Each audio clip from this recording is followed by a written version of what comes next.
All right, what is up, everyone? Welcome to Sporter Kings. My name is Tink Kramer with Brandman Brandon over here, Brian the Grizzly over there. So we're gonna talk about a bunch of things tonight. Just a quick rundown. We got the Joyride review. We're gonna talk about. We're gonna talk about the new Wolverine picture that's Pictures. going. Yeah, we're definitely gonna get into that. We're gonna get into some of the Barbie Oppenheimer hype that's coming around the corner. Mission Impossible hype this week. So yeah, we're in a few trailers if we have some time. that sounds like fun, man. I'm just letting you guys know on Thursday when we start talking about The Witcher, it's over for everybody. Did you get caught up? I am super caught up. You're all caught up. How many? It was 5 episodes, right? 5 episodes. You do for this first drop. Okay. Yeah. I got like 2 more left. I said that last night. I was like, I'm just gonna watch half the episode. And then by the end of the night, I was like, it's over. I'm going to end up watching all this. It's what it is, you know? Yeah. Hey, what's up? What's up, View with Drew? How you guys going? Coat Lords. You got your Mission Impossible. Oh, I got mine. IMAX. I am ready to go. I'm going Friday night. Weakling. I'm going Wednesday. Man, I'm sorry you're not going tomorrow. It's like a early screening tomorrow. If we didn't have the Panda Grizzly show, you bet I would have been going tomorrow. I would have been doing it tomorrow. Trust me. Well, Wednesday you got the other show. I know, but I'm going early. Oh, that's right. You're off that day. I was like, yeah. Oh no, it's happening. I'm thinking Wednesday's going to be the best time for me to go. See, that's when I'm going. That's the right time, man. Yeah. I wanted to go, but it's just you don't have the opportunity, man. Yeah. You still got little ones. My little ones, I'm like, hey, I see you later. Here's some pizza later. They're like, Daddy, you the greatest. I'm like, I'm out the door. Like, I know, as you're driving away. They never seen it Thursday. Nice. Yeah. That's gonna be good. I think this is a movie you gotta see in IMAX, right? Oh, come on, man. And we've been sitting here waiting for a year. And everyone's saying he did it again. That's what I'm hearing. He did it again. Oh, yeah. It's got like a 99 as of right now on Rotten Tomatoes. Just the fact that you had the summer blockbuster last year and you gonna turn around and do it again this year? Come on, man. All right, I'm all for it. I'm all for it. I'm not even a Tom Cruise fan. Cruise, I'm a fan. Say what you will about the guy, but he does not play games when it comes to entertainment. That dude, I think he's really on a mission to unalive himself for our entertainment. Hey, all I know is he runs the way he runs. He should be the Flash. I don't care if he's 65 years old. He should be the Flash. Right. That's the. Yeah, he's pretty much one with the Speed Force anyway. Exactly. Actually, running it can just could probably just break the sound barrier when he runs, just naturally. It was so weird for me because I feel like every time I see a movie for the last month, I've seen both Tom Cruise and Nicole Kidman. She starts off my movie. I see Nicole Kidman. Tom Cruise's movie is so funny. I was elbowing my wife yesterday. She was like, "What's wrong with you?" I was like, "Look, Nicole Kidman and Tom Cruise again. Even when they're not together, they're still together." Yeah. Even when I'm out, I'm still in. Exactly. What's up, Xavier? I never get tired I never get tired of sitting in the theater getting ready to watch a movie and have Nicole Kidman tell me how great it is to watch a movie. I get tired of it every single time because we sit there every time she says they are. I look at my wife and say they are. Every single time, and she gets so pissed. It's like, shut up. What is wrong with you? It's like, look, you knew I was a nerd when you married me. It's gotten to where the movie experience just doesn't feel right if unless Nicole Kidman stares right at me and says they are. I said, I was watching a movie on Netflix. I was watching a movie on Netflix. I was like, "Where's Nicole Kidman? This is not right." Mm-hmm. She should just come on randomly. Oh, it's like watching a boxing match and not hear "Let's get ready to rumble." It's just not right. Get ready for more of it because they say she signed another deal with AMC a couple months ago to do this for at least another year. Oh man, that's hilarious. I mean, if that's not the most I Am Groot job I've ever seen in my life. There's a TikToker who dresses up the same exact dress, got the long hair, and like she constantly plays it. And like there's one where she's like walking into AMC and then it gets playing. And it's like, excuse me, I need your ticket. He's like, I need your ticket. She just slowly walks. Oh, my favorite is like she gets a ladder. She's in the theater. She gets a ladder to stand on top of it, so you get that effect that that the video is like right behind you because it's so high. There's no other way. So she got a ladder and is looking all stupid. Like it's like and people are like yelling at her. Oh, I mean it's all like fake. It's not like actual but. I would love to see someone do that. I will die. I would laugh my ass off. I would laugh. And just want to let you know, Tank, my wife says from now on, if you want us to see a movie like this, you have to go with me. She ain't going. For which one? Which one? Joyride. She said, I ain't going anymore. She didn't like it? She was, oh no, she's not. That was not for her. She did not like it at all. Erica was kind of like excited about it, and then afterwards we were both like, that was awesome. Like we both enjoyed it. The last time I walked out, I don't want to get too much into it because we're going to talk about it later. The last time I walked out of a theater like that after a comedy was probably after Hangover. Like I cannot remember the last time a comedy was that good. I'm not going to tell you what I think of the movie yet. So I cannot wait till us to start because I will tell you exactly what I think of that movie. Yeah. So by the way, by the way, and I was hoping to say this before we started recording, I think I was the only person of us three who did not make it to seeing Joyride. So I'll let you guys handle that review. I think it'll be all right. It'll be fine. Yeah. Oh yeah. You should. I think it might be up your alley. I can see you liking it. Yeah. I'll have a question to ask you. No, I'll have a question for you. I think depending on how you answer it, it will determine if you like the movie or not. Mm-hmm. There's one specific question, and then I'm not going to do it until we do the review. I'm trying to think of which part are you asking. Well, it's a general question. It's just something like very general. If he says yes, then he'll like this part, and if he says no, then he won't like this movie. And so I talked to a couple of people about it, even after we were walking out of the theater, and they said, yeah, I feel the exact same way. I was like, oh, okay, so we'll see. In my theater, I was in a smaller theater because they're not putting it in a lot of screens. Like not all. There was like 2 screens and 2 very small screens at my AMC. There and it wasn't even filled. It was like pretty, like maybe a handful of couples. There was 5 people in there. Yeah. We were talking the whole movie. Yeah, it's really. I mean, they really haven't pushed it that much, and there's no like major all-star character in it. Stephanie Sue from Everything Always. Yeah, it's probably the biggest one that they have. But no, the main girl, I've seen her in a lot of stuff. I've seen her in other stuff too. A lot of, yeah. But yeah, I when the parts were laughing, like everyone was cracking up in my theater. Like it was all 6 of you guys. Yeah. No, there was like legit 2.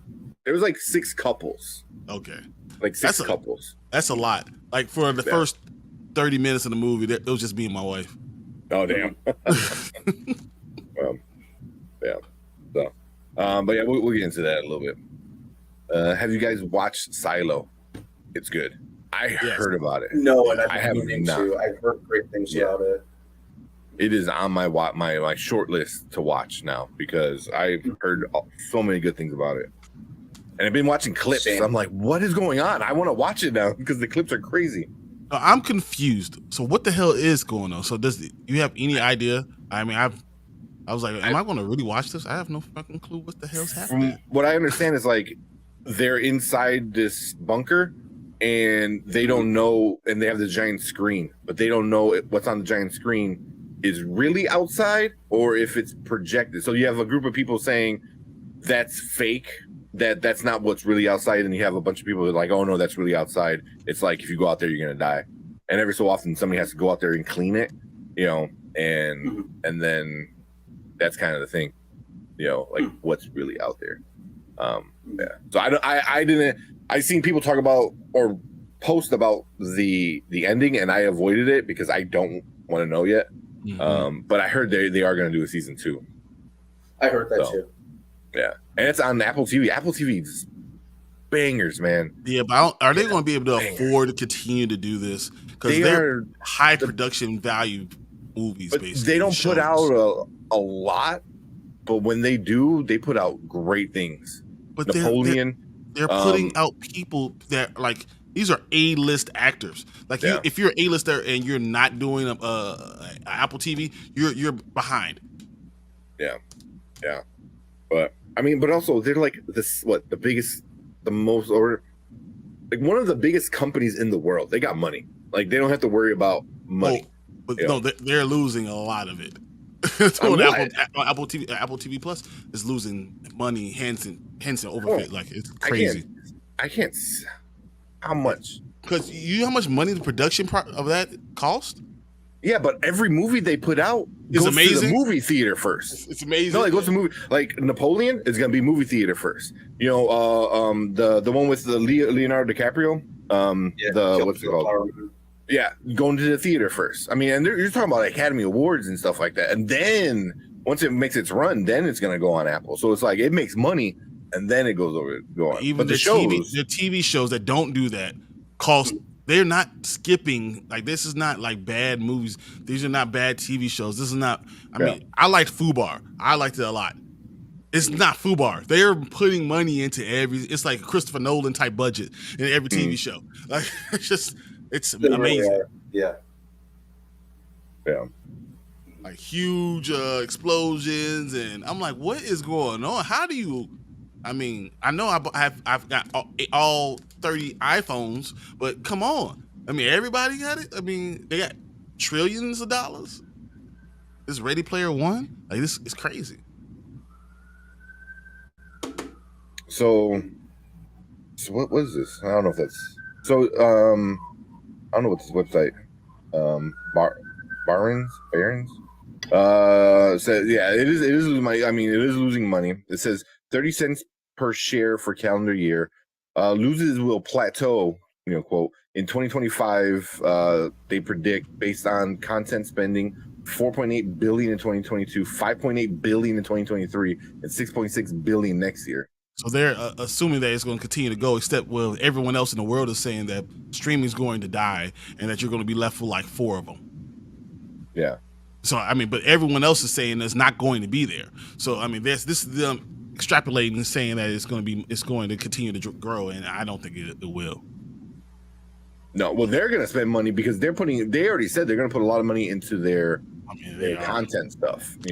Which it's the best. I'm not saying it's not good quality stuff. I'm saying it's so good quality that like wow, it's the top of the top. Yeah. I mean, I don't know if I don't know, man. Like they might. I think a lot of companies are gonna go back to what Sony's doing. Sony's like, we're gonna make the content, but then we're gonna lease it out to you, and then once your lease is done, we'll lease it out to you, and then we'll lease it out. Like, that's what they're doing, and that seems like why bother when so many other people are doing it. Yeah, but I mean, I don't think Sony's going to be the one that leads the charge. It's going to have to be a big service that does that first. And right now, everyone believes they're big enough. Yeah. And honestly, Disney's only shooting itself in the foot by having 2 of them. Yeah. And Prime is going to make. It's the only one I saw that had positive numbers this year, as far as making money. But they're not even releasing high value stuff. I mean, Jack Reacher just got released. This week or something like that. Was not Reacher, but not Jack Reacher. The other one. Gosh. Oh, I know what you're talking about. No. Not the other one. Was it Tom Cruise him too? Yeah, I feel like he was. He was him too first. It was there's Jack Reacher, and then there's the other kind of one that's kind of like Reacher, just like it. No, now it's gonna bug. Yeah, I know. Everyone loves it. Man. Jack Ryan. Yeah, there you go. Yeah. Good job. Thank you. No problem. Yeah. Or look, they just released a list of the 10 best series so far for this year, and Silo was number 4. Yeah, yeah. Apple got money. Apple got a butt ton of money, man. I mean, they got all of our money. What you talking about? All y'all, Yeah. all y'all spending all y'all money getting the iPhone. I gotta get the new iPhone. They're just gonna wait and wait out the stream war and show up when all the other bodies drop. Yeah, man. That makes a lot more sense. And they're not just doing that. They're putting high quality content with the best TV shows. And I mean, I saw this one with Idris Elba. I was like, I want to go see this now. I'll see the theater today. Hijack, yeah. I see colors. I would go see that today in the movie theater. You know, and they're like, yeah. Oh, the hijack, yeah. Yeah. Coming Apple TV Plus. Yeah. What? Yeah. I mean, like, one of my favorite series that came out last year was Severance. That was amazing. That was like, and it was not one of your favorites. It was the favorite. Well, no, because maybe even more than our flag means death. Because I really enjoyed Our Flag Means Death, but they're two very different. One's a comedy, one's more of a. You said Severance was the best one done, and Our Flag Means Death. You just liked the content, and you thought that it was. He did a great job, but you know, Taika could do his own thing. That's what Taika does. I think, comedy. Yeah, is one thing. But yeah, like it's like Amazon Prime. Like they're just gonna wait it out. They're like, you are already an Amazon user. You know, you're already a Prime user, so we're just gonna wait here, and then everyone's gonna lease their stuff to us. You know, same thing with Apple. It's like you're gonna buy the phone, you're gonna buy, you know, the phone plus and the phone large, and then the same phone 3 times. You know, so like we got money. Don't worry. I think the difference is Apple has other things that cost a lot of money. Prime is just giving you stuff. They don't even have to. They're just we're giving them all of our money, and they're just sending everything else to us. You know, Apple has to still do technology. They have to do all this other stuff. Prime doesn't have to do any of that crap. It's just like they're sitting there waiting for us to give them more money. They're doing this Prime Day now, right? They're gonna make billions. Everyone's waiting. I was about to buy another thing right now. I'm waiting till tomorrow to do it. I have a few things in my shopping cart. Like, Target is like, man, well, we're gonna do something now on Monday and Tuesday or Sunday and Monday because you're not gonna fight with Prime, and they're priming people to spend money. So it's just like, but it's a different entity. This thing is going to continue to make money forever unless they do something stupid. Like, I don't know. Even if they do something stupid, they're probably still going to make money. Yeah. Oh, yeah. Because people are always going to go on and get it. But that's why I think with Apple. Now that they're doing theater releases that can recoup some of that streaming money, I think they'll be all right. I know, because a lot of these places are, as we've seen this year, are losing money on these theater releases. Yeah. Ooh. Everybody, all movies, everything is bombing. Oh, well, yeah. Everyone is losing money on theater releases. This year is crazy because, I mean, it's not the lack of being good movies. I mean, some of them do suck, but I think it's the oversaturation of it right now. It's like we can't go see. People are talking like, "Oh, you're gonna see Oppenheimer or Barbie first." I was like, "You want me to sit like 2? You want me to spend 6 hours in the theater this weekend? That's a lot, and that's a lot for not even having a baby, let alone having a baby. That ain't gonna happen. You know what I mean? So I have to pick and choose which one I'm gonna go see this weekend." That's kind of my point, though, right? Yeah, yeah. So but that's you saying this Apple, year. I think as the years go back to normal, you're not going to have like, hey, there's 15 blockbusters that should have been released over the last 4 years, right? No, 4 years. It's only 3 years. Besides Warner Brothers, they're the only ones holding back stuff. Everyone else is releasing their stuff on time. So supposedly that's why Mission Impossible happened, because he kept saying, that's the rumor, is Tom Cruise was like, oh, I'm still working on stunts, because he said he did not want this movie to be released if it's not going to be on the big screen. So he kept saying, oh, we're not done, and then as soon as theaters come back, he's like, and we're done. So think about it. It's smart though, but I still think, only him. It's only these top movies and low budget scary movies that are making money. Yeah. That's it. Yeah. Let's see. Tony said, "Food bar sounds like a Nutri-Grain bar." It does. Have either one of you guys seen any of the episodes? No, not yet.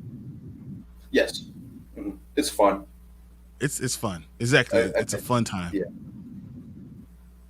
I was like, all right. Arnold being Arnold.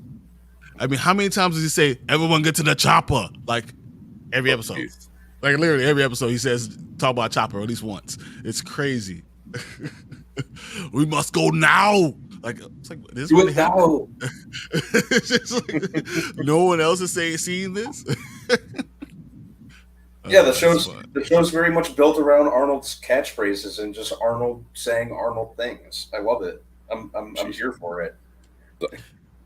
It's fun That's too, funny. though. No, it's fun. Like you Oh, literally yeah. watch it. It's just like, oh, this is a great time. Isn't that what you expect? You're like, I want Arnold doing Arnold stuff. Like Yeah. I literally watched it all in like 2 days. It's such a bingeable thing. Speaking of Arnold, has anyone seen like the old school Japanese commercials that he did like back in the 90s? No, I would Oh my- love to see them. Words fail to describe them. Oh, Get to man. the theater now. Let's go. Do it now. Kill me, I'm Now. here. Wait. Perp says, speak for yourself. Wait, what did I say? Hold on, let's go back to so perp yerp first of all right, and then of course Tony said perp salute, got your people Hey. always. Said TV is smoking movies boots right now. TV really Yeah. is. It's crazy. And then perp said, I'm old school. I still go to the store and buy my electronics. Perp, do you still go to Best Buy to get your DVDs? I was in there today Hey, grabbing a DVD. I was like, man, this is so weird. yeah, Best Buy used to be the best. Oh, he said for spending 6 hours in the theater. LOL. Oh man. So, the small films are doing better as usual, but that's what it is. I mean, the lower budgets, the scary movies, those are the ones that are making money. The one that you don't spend a lot of production value, but people are going to go see. But these mega budget movies aren't doing as well. It's just crazy. Mm. Yeah. And just like Perp said, I would definitely spend 6 hours in the theater.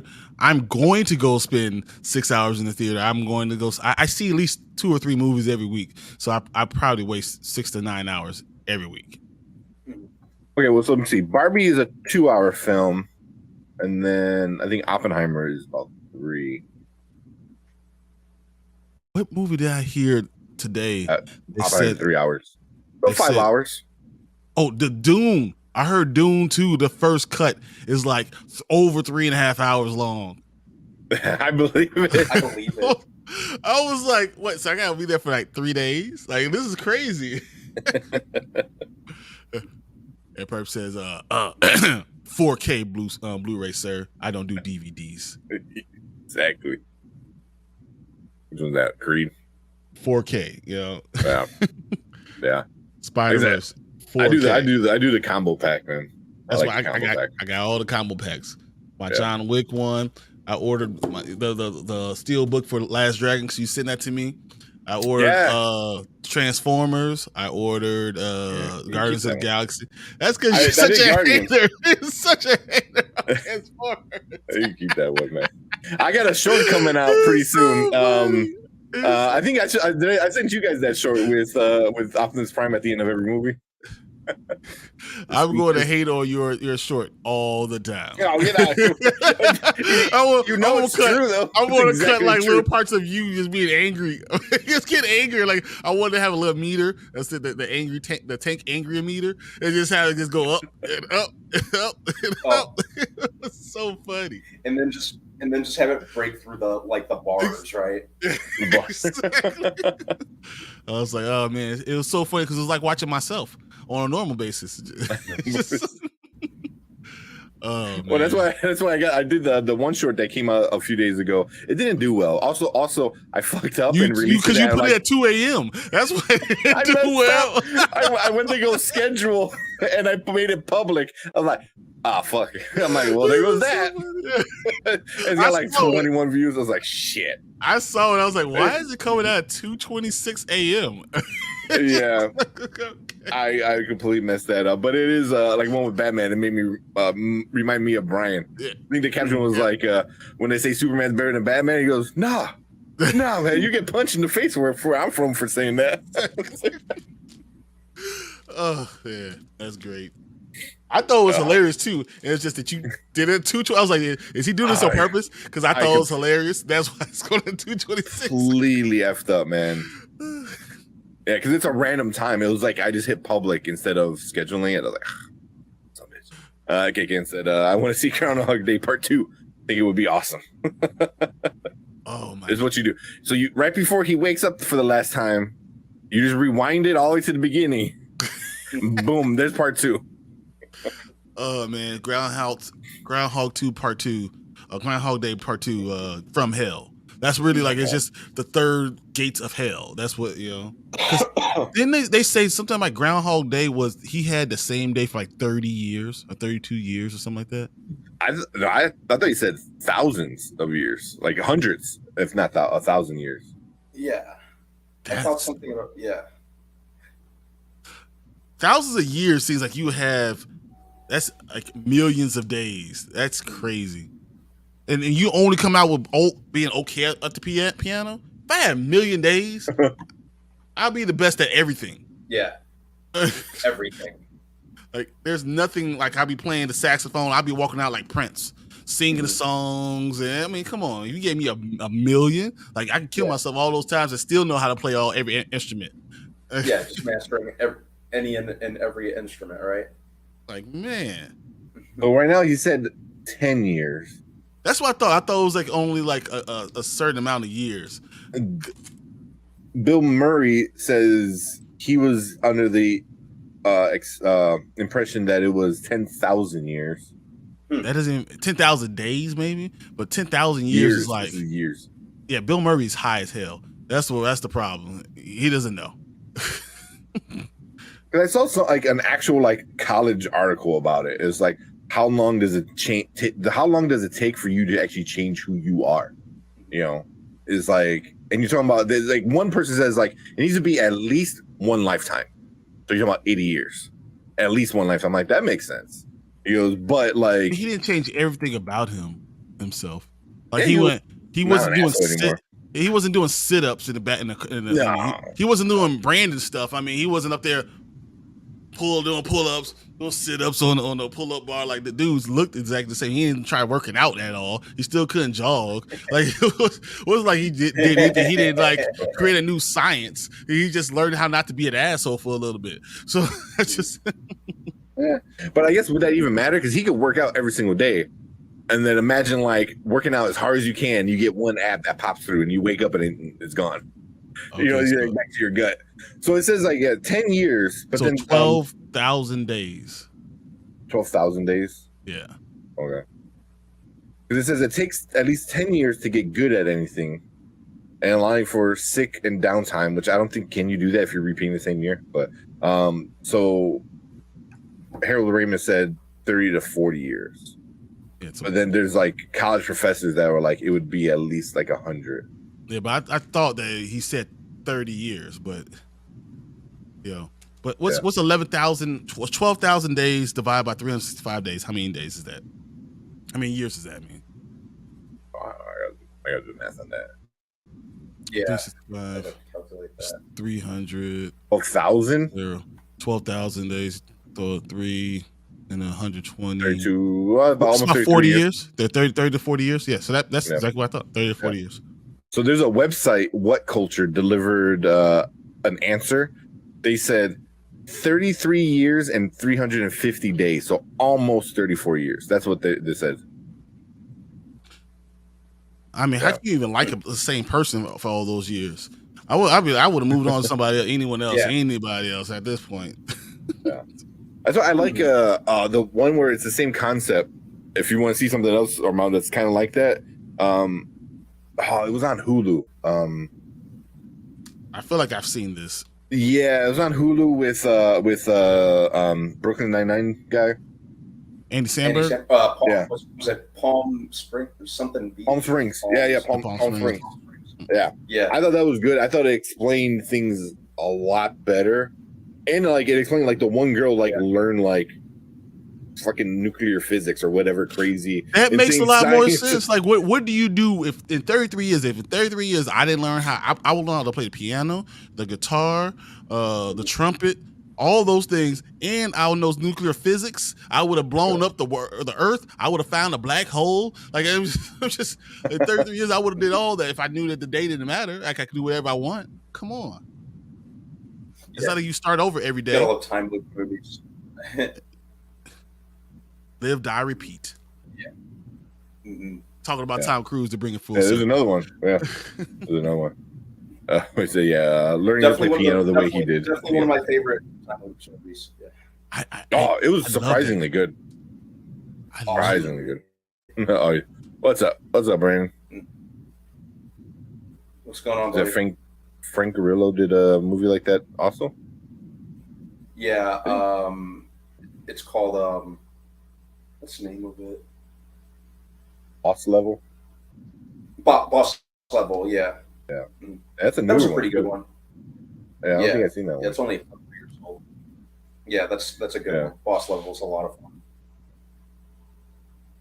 That one out. Didn't Palm Springs was Edge of Tomorrow. No, because some of those are. I think you got to get the right crowd. It says Mel Gibson was in it too, but bit part. Yeah. Oh, Michelle Yeoh too. Dang. But yeah, those movies gotta be good. I think if they're done well, you can make it make sense. I mean, The Edge of Tomorrow is like one of my favorite movies, like period, that Tom Cruise has ever done.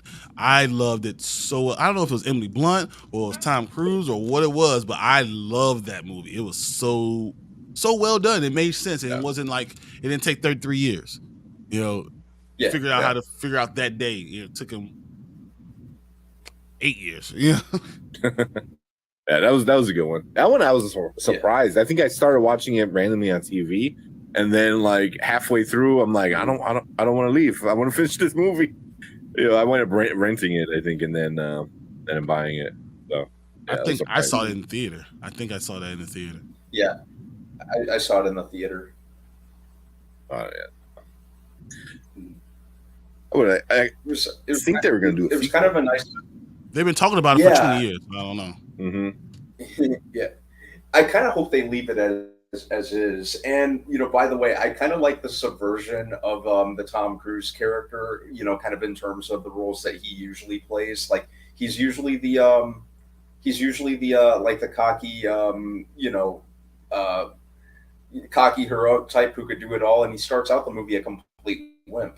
Yeah, and have no idea how to do anything. Mm-hmm. I thought that was so smart. Yeah, becomes a badass. Great. Yeah. And I'm not a Tom Cruise fan. Ever since he's jumped on the couch when he was on Oprah, I was like, this dude. Just like I'm not with him. I forgot all about that. I just seen him being made fun of in like South Park and stuff, and how so angry he got. Like so angry he got with South Park. I mean, one, they were making fun of his religion, and then they were making fun of him. So it was good. I just saw Katie Holmes' face. I was like, and I was a Dawson Creek fan, so I saw her face, and she's just like, help me.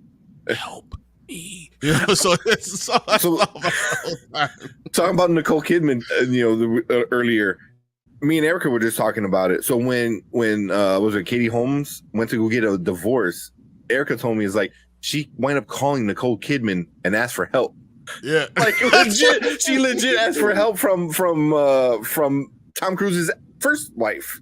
That's so funny. I was like, what? I thought it was something like she called her for a ride, like someone come pick me up, and then Nicole Kidman actually picked her up and took her to the courthouse or something. But she did, she helped her with the divorce and stuff like that. Like helped her kind of like, oh, here's a lawyer, blah blah blah, stuff like that. I don't know the details, but Erica was like, he knows. This lawyer knows exactly what he does. So you're gonna win. It's okay. Yeah. I beat you once, Tom Cruise. Beat you again. She's the only one to win. She's literally the only one. He's undefeated against everybody else. He's only been defeated by his ex-wives. That's it. Everyone else he wins. Yeah, that's the last Mission Impossible. Mission Impossible, divorce. The bad guys are Katie Holmes and Nicole Kidman. Oh man! And then his friend pretends to be, guy who used to be his friend pretends to be his friend, and then is actually played by Jamie Foxx, playing himself. So yeah, we used to hang out all the time, and then all of a sudden he takes my wife away. Too soon. Too soon. Too soon. Hey, I saw Jamie Foxx waving from a I think it was a Corvette this week. Like his first public appearance. So I felt like you could throw a Jamie Foxx joke in there now. We know he's okay. He wasn't, Oh yeah, so he Tom Cruise had 3 wives. His first wife was Mimi Rogers. Yeah, it was Mimi Rogers. Yeah. That was 3 years, and then Nicole Kidman was 11 years, and then Katie Holmes was 6 years. I remember him doing something, and Katie Holmes looking like, "Help me, someone." Just this craziness. Yeah, just looking. There's enough of this Tom Cruise hate. Hey, he makes great movies though. He does. Yeah, he brings it when it comes to entertainment. Yeah, he is a movie star, man. He's one of the last movie stars. Yeah. Are you guys? Yeah, like one of the last true movie stars. Mm-hmm. Are you looking forward to him being in Deadpool 3? I heard about that. I guess that's a good segue. He's gonna be the evil Iron Man or something like that. Iron Man, exactly. I heard about that. It just seems so awesome that he's doing it, and in the world that he could have been Iron Man, that he's playing the evil Iron Man. They know what they're doing. Sometimes Marvel just hits home runs, and people get upset when he hit doubles and singles. Yeah, it's true. It's like, hey, doubles still good. I was just joking around about that with a friend the other day when they were announcing that Jennifer Garner's going to show back up as Elektra in it. Yeah. This sounds like this is going to be more of a Multiverse of Madness movie than the actual Multiverse of Madness movie. Yep. But you can do that with Deadpool because it could be some things be serious, some things be funny, and you could just do crazy things. So I cannot wait to see what they do with it. Deadpool 3, because it's craziness. You got the TVA, you could bring all the TV shows, you can do whatever you want. And anytime they do something that's too crazy, Ryan Reynolds will just point it out. Just be that dude. I heard Green Lantern. That would be funny, but I don't think that's gonna happen. Oh yeah. That would be funny though. They kind of did it in one of the post credits with the last one, but we see him kill him. Yeah, he killed that version of Ryan Reynolds, which is funny. He killed Ryan Reynolds for reading the script.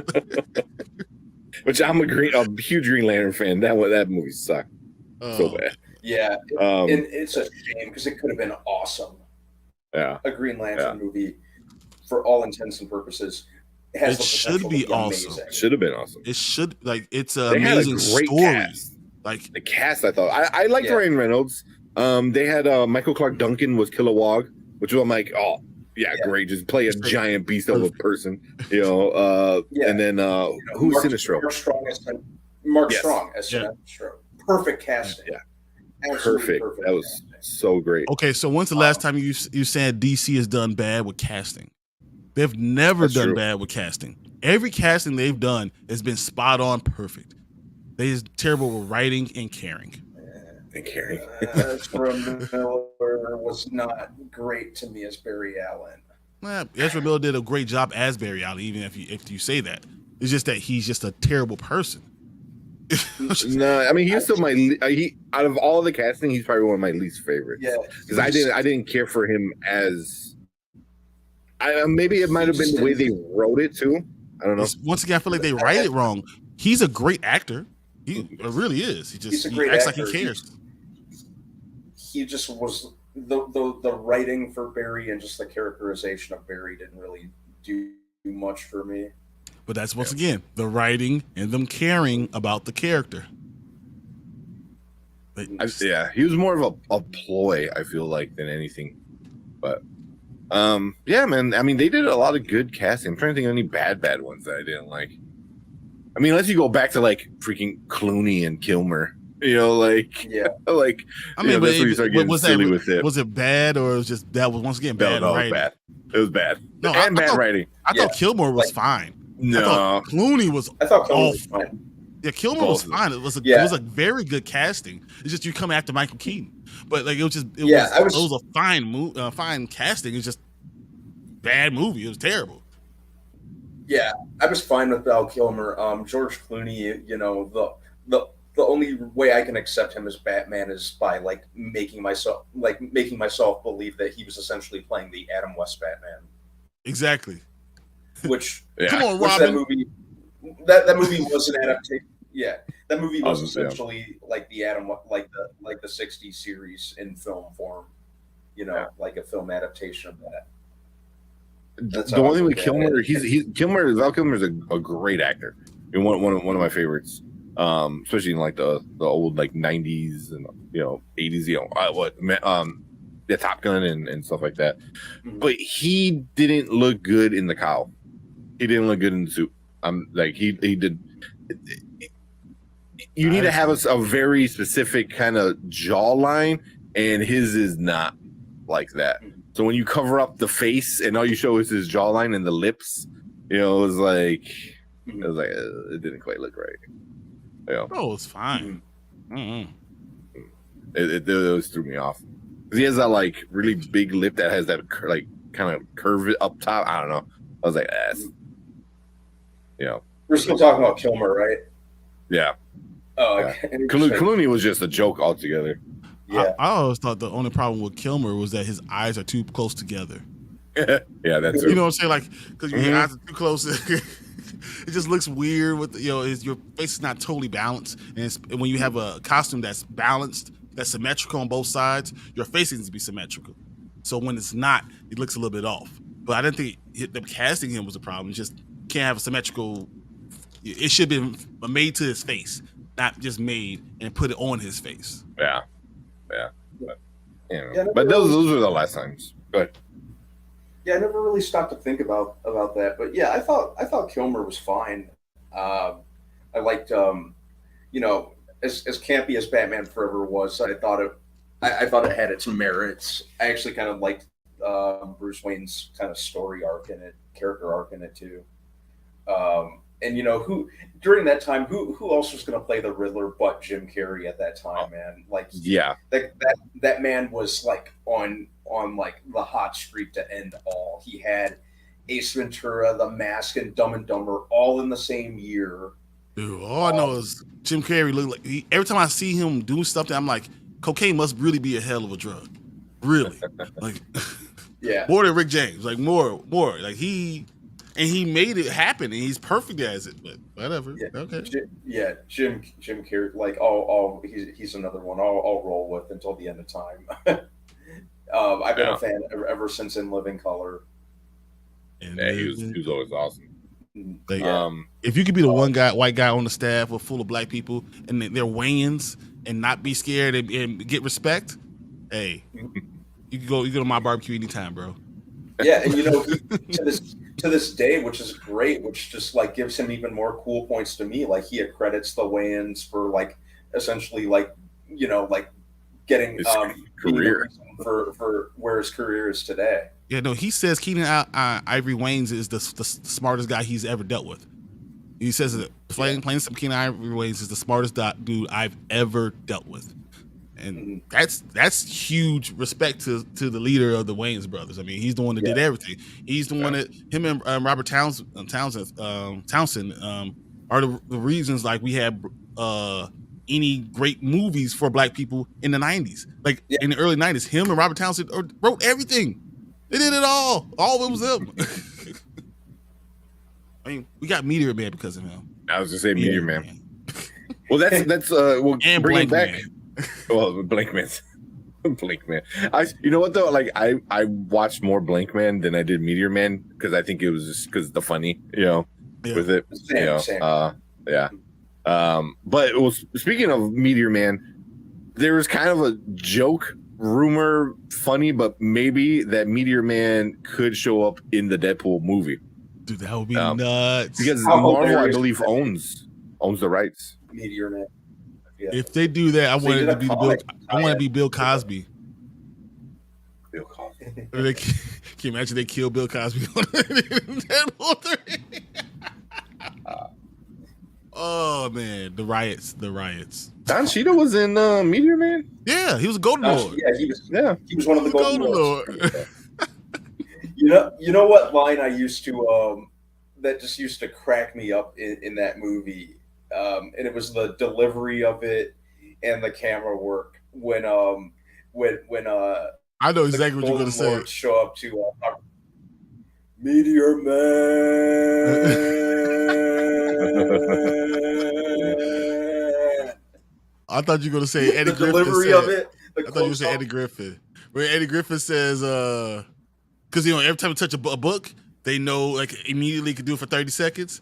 And if that 30 seconds when they touch the male modeling one, and they were walking the runway like Zoolander, and it's like 30 seconds. Yeah. Thank God.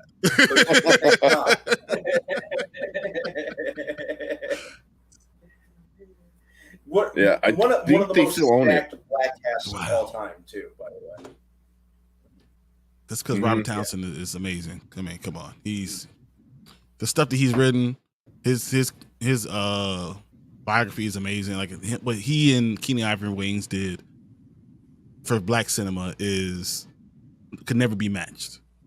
Literally, those are pioneers that you can never match. When you get into syndication, when you get on the television that never touched anything like this, I mean, they came up with new ideas, unbelievable. I mean, those are one of two of my favorites of all time. And he's from Chicago. Yeah, I mean, yeah. But that's kind of a rumor. But then, like, I saw other people kind of running with it, like, that's a possibility. So, are you joking or are you real? And they just said yes. I was like, okay, So that'd be kind of cool because that'd be a cool way to introduce like old character that people forgot from the early '90s. And Robert Townsend owned it still, but I know he helped create it though, right? I don't think he owns the rights to the movie. I know does he directed it, he wrote it, but I don't know if he. Yeah, you're right.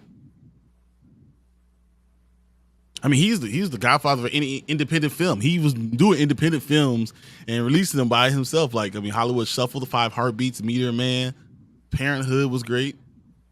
So, I mean, yeah, that's what he was doing. Did you know that Robert Townsend is the one who directed Eddie Murphy Raw? Oh, I did not know that. Damn. No, Yeah. I did not. Wow. Check that out. That's So, crazy. like one of the best stand-ups like ever. You could say one of them. I don't know another one that's better. Was it Carlin? There's no Up George there. Carlin. There's no George Carlin I will ever put up a Raw. Even who's the even And then I was thinking, I know what you're gonna say. yeah. Shit. I I know exactly what you're gonna say. Uh-huh. Oh my god. Yeah. Oh my god. Now you make me why can't he was in Superman 3? Richard Pryor. Richard Pryor. Oh my god. Richard yes. Pryor, probably the greatest stand-up comedian of all time. I'm sitting there forgetting. Yeah, I know. I was like, yeah, but I mean, but the Eddie Murphy Raw was when they got like re-released on DVD like some years ago. It was like hard to find because I guess they didn't expect it to sell the way it did. It was like, really? Because anyone who was alive during that time, they're gonna go back and be like, can you believe he was saying this? The stuff that he said would get canceled. He would get canceled immediately. Oh man, people would not be able to handle that today. Oh man. Yeah, a lot of those like Richard Pryor stuff. You couldn't say that stuff today. Mhm. Oh, definitely not Richard Pryor. Yeah. Oh my god. Yeah, I didn't know Townsend did Raw. Yeah, he's the one that directed it. Yeah, but that'd be cool. Yeah, that's super cool. I don't. If they do redo a Meteor Man, would he have to be involved somehow? Maybe I think so. Right. At the very least, write it. Right. Yeah, you want him to do it. in some way, Definitely. shape, or form. Yeah. You know. Yeah. At least like at least not even, at least potentially co-write it, or just executive produce. You know they'd have him on at the very Producer. least as an executive producer. Yeah. Oh yeah. At the absolute least. Yeah. At the absolute least. Yeah. Brandon said, I saw where Meteor Man was in the comics for a short run. He was, yeah. Yep. In Yeah, Marvel. was. Robert Thompson's HBO specials were such an event when they aired. Yeah, they were. Yeah, well, that was also when HBO was HBO. Now Yeah. it's whatever. It's It's Max. Yeah. Max. Here's a huge question. Would Hugh Jackman as Wolverine rank as your favorite? Oh, you know what? I'm gonna save that. We're gonna get to that in a second, like in a couple minutes, because we're gonna start talking about That's that. a great question that you asked. That. Oh my god, I can't wait to talk about that. Yeah. Hope. Was that Damon Idris? Oh, gets Emmy nominated for Snowfall. Snowfall this year. I heard that's a great Snowfall. show. Yeah, Snowfall. The rise and fall of. Oh my god, it's so good. So good. I don't know if he's gonna get an Emmy nomination, but he's amazing. Yeah. What about the Dice Clay Man? Dice Clay Man. Yeah. No. So, well, Dice Clay, he was. Oh yeah, my he gosh. was okay. He's awful. I was never a huge fan. I just thought he was okay.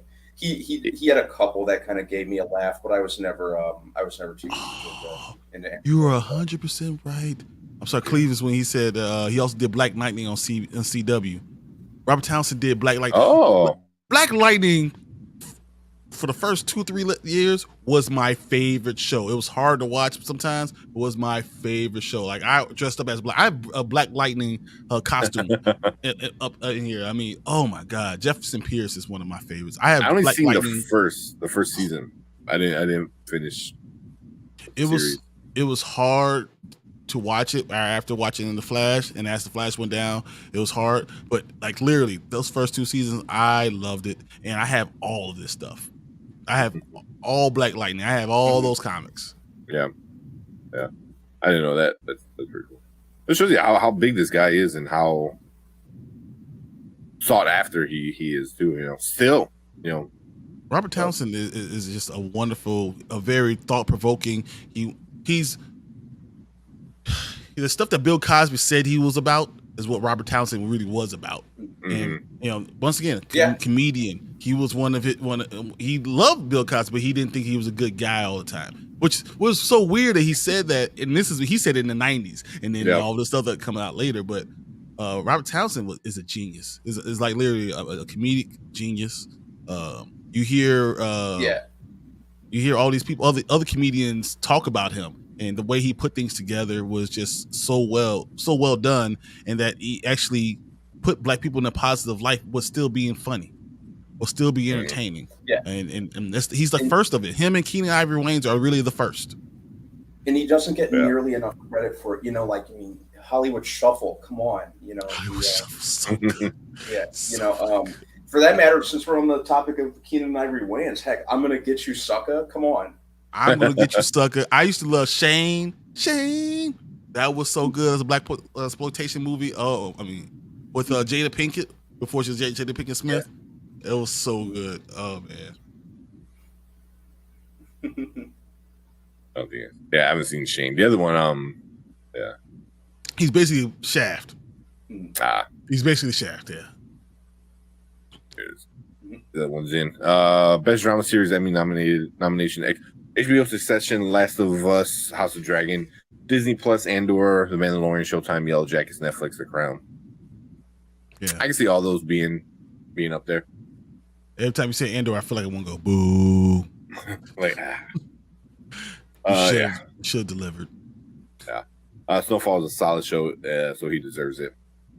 I heard nothing but good things about Snowfall, like great things about Snowfall. The build up of the character is what's probably my favorite part of it. Like the way they built him up, and show how it goes from one thing to another, how you get totally engulfed into in this world, and they just did so well. Mm, They did so well. Yeah, I like it. Best comedy series Emmy nominations: ABC Abbott Elementary. I love Abbott. Yeah, is the Bear considered comedy? I don't know. No, that really threw me I off don't because know. the Bear almost was when it first came out. The Bear was almost promoted like it was a comedy. Yeah, But yeah, no, but it was more drama, right? oh, it's full on drama, and Yeah. it's man, that's anxiety wrapped up in like 30 minutes. So I I was actually gonna have say, to space out each episode I watch. I mean, sure. Look, the Bear is definitely a comedy, especially like going with Law and Order, because that must be a comedy too. Yeah. Ted Lasso, yup. Ted Only Lasso's Murder in the good. Building on Hulu. I haven't seen that one, so not sure. Netflix Wednesday. Wednesday's gonna win a lot of stuff too. Yeah. What We Do in the Shadows. I love What We Do in the What We Do in the Shadows. Very, It's very I love so what we cool. do in the shadows. It's so goofy. I just Yeah. like Everything about what we do, everything about what we do in the shadows just absolutely cracks me up. Like heck, the theme song just causes me to burst into laughter for whatever just reason. thinking about it. Everything about that show, yeah, just makes me thinking about the theme song right now. It's just kind of making me laugh. Yeah. Yeah, that show it almost lends itself to a show more than it does a movie, and I loved the movie. Yeah. The Um, movie was great. they're You're they can able do to get more. into more silliness, I think, Yeah, on the show.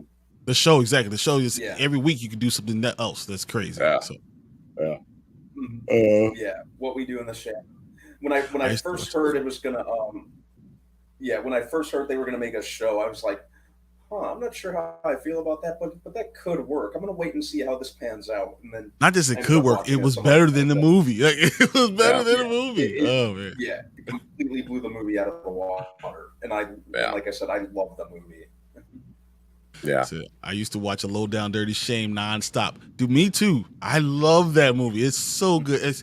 He did a better job being like a Shaft-like character than, and then so his love interest in it, not Jada Pinkett, but the original love interest in that movie, was a friend of the Kelly family. Richardson. Yeah. Yes, she was a friend of the family. So like everyone was, oh yeah, she was here. She went out to Hollywood and made it big, and she never really made it big. But just it was something that was in my household, so I watched the movie 1,000 times. Yeah. And she's fine, so Yeah. that works out. Yeah. Oh yeah, definitely. She has a respectable career. I'll always know her as the voice of Elisa on Gargoyles. So Exactly what she is. Yeah. yeah, yeah, that and Black Dynamite. Oh my god. All right, I'm gonna run through these, and then we're gonna start our topics. We've been through our first hour. Kevin said Netflix Jeffrey Dahmer will win best limited series, best actor, leading. Yeah, Evan Peters. Yeah, all those. That's one of those shows where I don't like when shows like that are popular, but I get why they're popular. But it's not for me. Just another person is not for me. Niecy Nash is not for me, and I can recognize that she's done well in her limited series. Claws was good. I mean, she does fine. She's not for me. Yeah, I can really like her on recognize it's good. Like you recognize someone's good, but you just don't. It's not for you. I can't enjoy it because it's it's not my cup of tea. But I recognize she did a good job. Yeah. I really liked her on this show, and I've been a fan ever since. Obviously, Reno 911. That's what I think of when I think of Niecy Nash. Mm-hmm. Yeah. But yeah, I liked her on Dahmer. I thought she was great. I thought she was really going step to step with Evan Peters. Everyone obviously talks about Evan Peters on that show, and understandably so. He did amazing, but I think she really held her own too. Yeah. Have you guys watched I Am Virgo? Not yet. I want to. I have not. I watched some of it. Yeah. Yeah. It's on Hulu, right? Yeah, Hulu. Yeah, Boots Riley comes up with some out there shit. He did that and Sorry to Bother You. Mm-hmm. Yeah, he plus I like the I'm a fan of the guy. I've always liked his music, you know. Was it? Um Yeah. yeah. I think he was the singer of Street Sweeper Social Club. Who Tom Morello from Rage did the guitar, play guitar for that group. Oh, really? Yeah, Really, I didn't know that. yeah. But yeah, Boots Riley. I would hate. I would be scared to enter that man's mind. If you've seen Sorry to Bother You, you know exactly what I'm talking about. Mhm. Yep. But yeah, I'm a Virgo is okay. Yeah. Okay. I gotta check it out. Snowfall is a deep show. It is. There you go. Best made for TV movie, Prey. Yeah. Oh yeah, Prey was amazing. Prey was awesome. Prey was so good. Yeah. One of the actors in What We Do in the Shadows did blackface too. Really? Which one? I don't remember. Orgy, let me know which one. Yeah. Yeah, I'd be interested to. And What We Do in the Shadows about Jam. I can't wait for the next season. Was it season 4? Right. 4? What did they do? 2 or 3 seasons so far? I lost track. I think there's 3 right now. There's 3. Right? Did they just release the 4th one, or no? They have. No, the third one they just released like out of nowhere too. It was like, and here it is, you know, and it was just like, oh shit, okay. You make time for it. You gotta give me a warning. Never watched any of these shows. I only watched. I watched only Murders in the Building. There's 5 seasons. There's 5 seasons. That's why I was like, I don't know what you guys are talking about. I didn't want to say that. Like they just released season 5. That's what. Oh, you know, because I didn't watch the first couple seasons when they released. I waited and then I watched them. So I don't know. I got it all mixed up and stuff like that. Like, damn. Really? He's the one. The Nando's actor. What? Kayvon Novak? Wow. I didn't know he did that. Yeah, Nandor. Oh, I forgot he's Green. Screen Queens. I forgot all about that. And she was good in it too. I don't know what y'all saw in Prey. Maybe I need to watch it again because I wasn't a super fan of it. Really? I thought it was amazing. Yeah, I thought it was super cool. You definitely should watch it again and let me know. I mean, if you don't like it, tell us why. But I thought it was amazing. Yeah. I mean, I got exactly what I wanted. It was a fresh take on the the Predator franchise. I thought it was really cool, especially and it was enough to wash the taste that the Predator left out. Yeah. So bad. It was really bad. This one was good. I got exactly what I wanted, and it was done smart and good. So, all right, you guys ready to talk about? We'll start off with the Wolverine stuff. Yeah, sounds good to me. All right.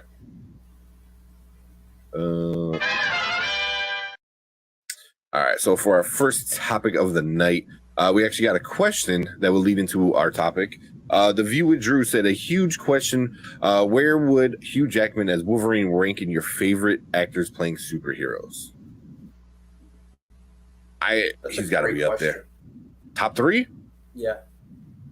I would. He'd probably be in my top 5. Yeah, I could say top 5 for. Yeah. He's up there, but there's some guys I just think are perfect. Some people are just. I mean. Same. Like Tony Stark is good, you know, with RDJ. Yeah. It's like that's the perfect person. Like it is. Yeah. You know, even Captain America was pretty good. I didn't think he was going to be good. I don't know if I put him in front of Hugh Jackman. No, I don't think he's not there. The only one that I think of, Deadpool, Ryan Reynolds. Again, because he is perfect. It's perfect. I think Wesley Snipes' Blade is perfect. I think Wesley Snipes is Blade. It doesn't even make sense. Like they're synonymous. Darkness. We've been talking about darkness is coming for spreading for years before he was Blade. Like it's just what Wesley Snipes is. I love Michael Keaton as Batman. Yeah. I've always thought Michael Keaton as Batman is just a perfect casting, and they should have stayed with that as long as they could. Yeah, who would I say? Obviously, Robert Downey Jr., he was Tony Stark before he was Tony Stark. Yeah, he was his real life. Yeah, Ryan Reynolds as Deadpool definitely. Um, I was always fond of Tobey Maguire as Spider-Man. I know we've gotten quite a few Spider-Men, but no, I'm still to this day a fan of Tobey. Who else? I don't know if he was the best Spider-Man. Yeah, that's a different conversation. Yeah. Well, yeah, we could go on about that all day if we wanted to. Who else? I would say probably. Michael Keaton as Batman. I could probably agree with that. But yeah, Hugh Jackman. Even Chris Pratt as Star-Lord is pretty good, man. Yeah, it's pretty good. I wouldn't. I don't know if I would put him in my top. He wouldn't be in my top 5. I mean, but he's below below Wolverine. Yeah. Oh yeah. Definitely below. Hugh Jackman as Wolverine is right there. Top one. He's one of the top ones. No, yeah. He might be right outside my top 5. Right outside. Right outside my top 5. Okay. Yeah, I was always very fond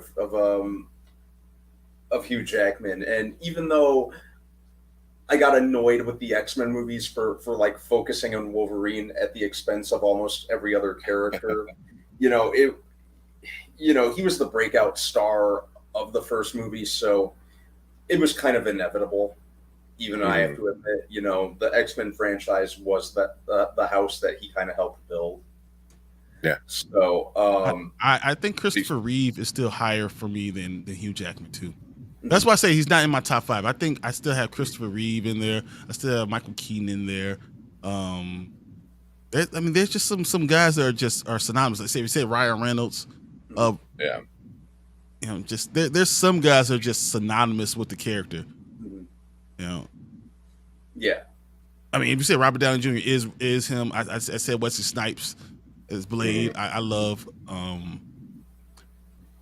Not as much as Hugh Jackman, but Charlie Cox as Daredevil. I love that. I thought about saying Charlie Cox as Daredevil. Yeah, that's perfect.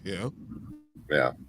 I mean, but Christopher Reeve, it has to be your Superman. I mean, as much as I think other people look great, Christopher Reeve has to be it. Is Adam West up there then? No. All right. Well, but we were talking about that's a good question to get us going, because we get the return of the Wolverine himself, Hugh Jackman, coming back. Deadpool 2. This time, he's in the yellow and blue. And I don't know about you guys, that picture gets me so hyped for this movie. Like that's it. Like he doesn't have the mask. He did confirm that he will be wearing the mask, and I hope they save that for the movie. I don't want to get spoiled with that. Save the mask reveal. Save it. Yeah, I'm not even sure I want to see it in any of the trailers. You can tease it like it's laying on a table or something, but him wearing it needs to be Finn Jones. And then to put that up. Oh man, I gotta say. You know why I don't think Hugh Jackman is perfect for Wolverine? Because he's not Wolverine. He's not when I envision Wolverine. Oh yeah. I don't expect.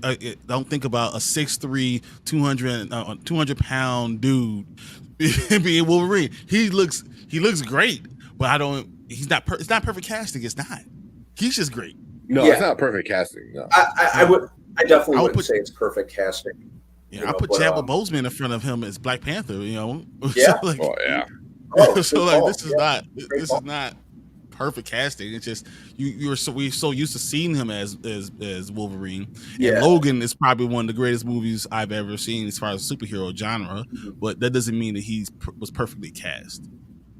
Yeah, no. I get that. He is a lot taller and a lot more kind of like conventionally like Hollywood good looking than I would prefer Wolverine to be. But I think that his performance, his investment in the role was something that really, really sold me. But yeah. Ideally, yeah, I'd love like a 5'5". You know, well in the comics he's like 5'3", but you know I definitely Even prefer a short 5'8". Yeah, Yeah, 5'8" you be know, fine. you Yeah. know, You go five but six. Danny Radcliffe. yeah, Taron Egerton, I think would look Egerton. better as Egerton because he's bigger, like he's bulky, like he looks like he could be Wolverine. He look like he should have claws in his damn hand. yeah, yeah. You know, Wolverine should be like a stocky, hairy little caveman of a dude. Yeah, Yeah. Yeah. You know, but I do like Jackman's performances in the role. You know, I think he's always given 100%. yeah. To say he's not a great actor would be lying through Oh, your he's teeth. he's a terrific actor. Yeah. He's a great actor. You know, they really struck gold when they when they found him. You know, and you know it's always a pleasure to watch him. Agreed. Yeah. He's the thing that got me with him with Wolverine was I was upset, same like Brian, you know, like he doesn't really quite fit the look of Wolverine. You know, they give him the mutton chops and the little, you know, peaks in the hair and stuff like that, which is okay, cool. But what wind up selling me on him being Wolverine is how dedicated, kind of what Brandman said, how dedicated he was to being Wolverine. And like by the end, he was upset. He's like, I'm mad I never got to wear the costume. Like I wanted to wear a costume, you know, because that's what Wolverine does. You know, Wolverine dresses like Wolverine, you know, and you know, part of that is, you know, part of the Fox X-Men, you know, Bryan Singer, like Bryan Singer. you know, he's like, that'll never work. Look, you know, that works, you know. Yeah. You know, and then so I was watching John Campea, I think it was today. It was today's Monday. And he was like, oh well, it's not the spandex.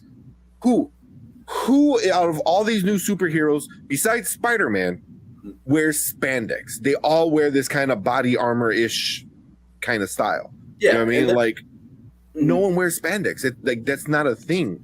Yeah. You know? And when we started hearing rumblings that he was going to wear the comic accurate suit, like I thought, you know, this is pretty much what I had pictured. Yeah, exactly. I don't know if I pictured the shoulder pads. That's it, because I feel like he's big enough that he didn't need it. Yeah, the sleeves for me. I don't mind sleeves them. too. You shouldn't have sleeves. I mean, that's just. I don't mind them. The shoulder pads, he had them in one of the comic book runs. He had like little shoulder pad thingies like that kind of like hung over, which I don't mind. It kind of makes the suit just look more like pointy, you know, which I think that's what we need. But those arms, man. Also, I wonder if he's wearing sleeves because he's like, you know what, I'm old. I ain't taking no steroids again, man. I ain't getting that big.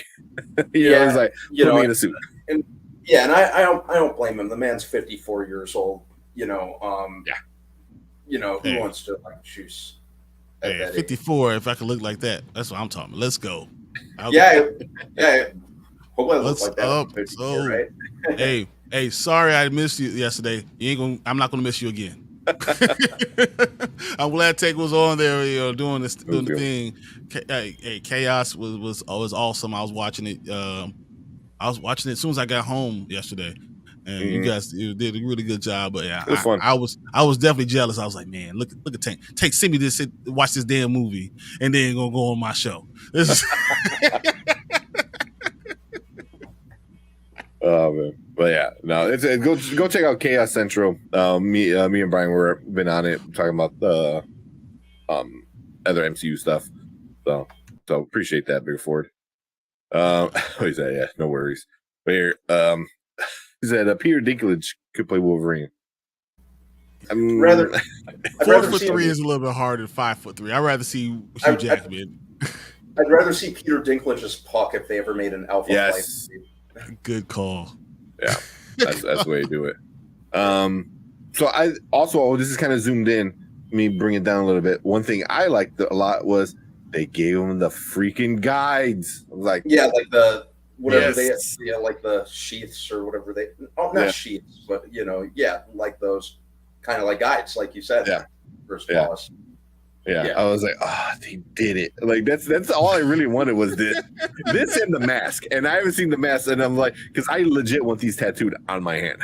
Like, you know, I saw somebody that did it, and it looked okay. And I'm like, if I would spend money and get it done by a good tattoo artist that's good with shadows and 3D effects, and I would get those tattoos. But so that was the first thing I saw. I was like, does he have silver in his hand? He does. I'm like, yeah. But and the shoes are just kind of regular shoes like his and knee pads and. Yeah. I just feel like it's a little bit too bulky. That's all I want. So look, because he's so built bulky that he didn't need to have it bulky. You know what I mean? Like that's why I thought about the shoulder pads. Not that the shoulder pads are a problem, just that he's already got big shoulders. Yeah. Yeah. You know, like he didn't need it. It's like extra that you don't need. The coloring coloring is great, and I'm happy that we finally get the yellow. It just looks so good. The yellow and blue looks so good, but you know, he didn't have to do that. Yeah. So walking around. Yeah. All together, I'm pretty happy with it. Yeah. You know, there's some other pictures that came out where it looks like they're fighting. Where you got no, these I didn't see.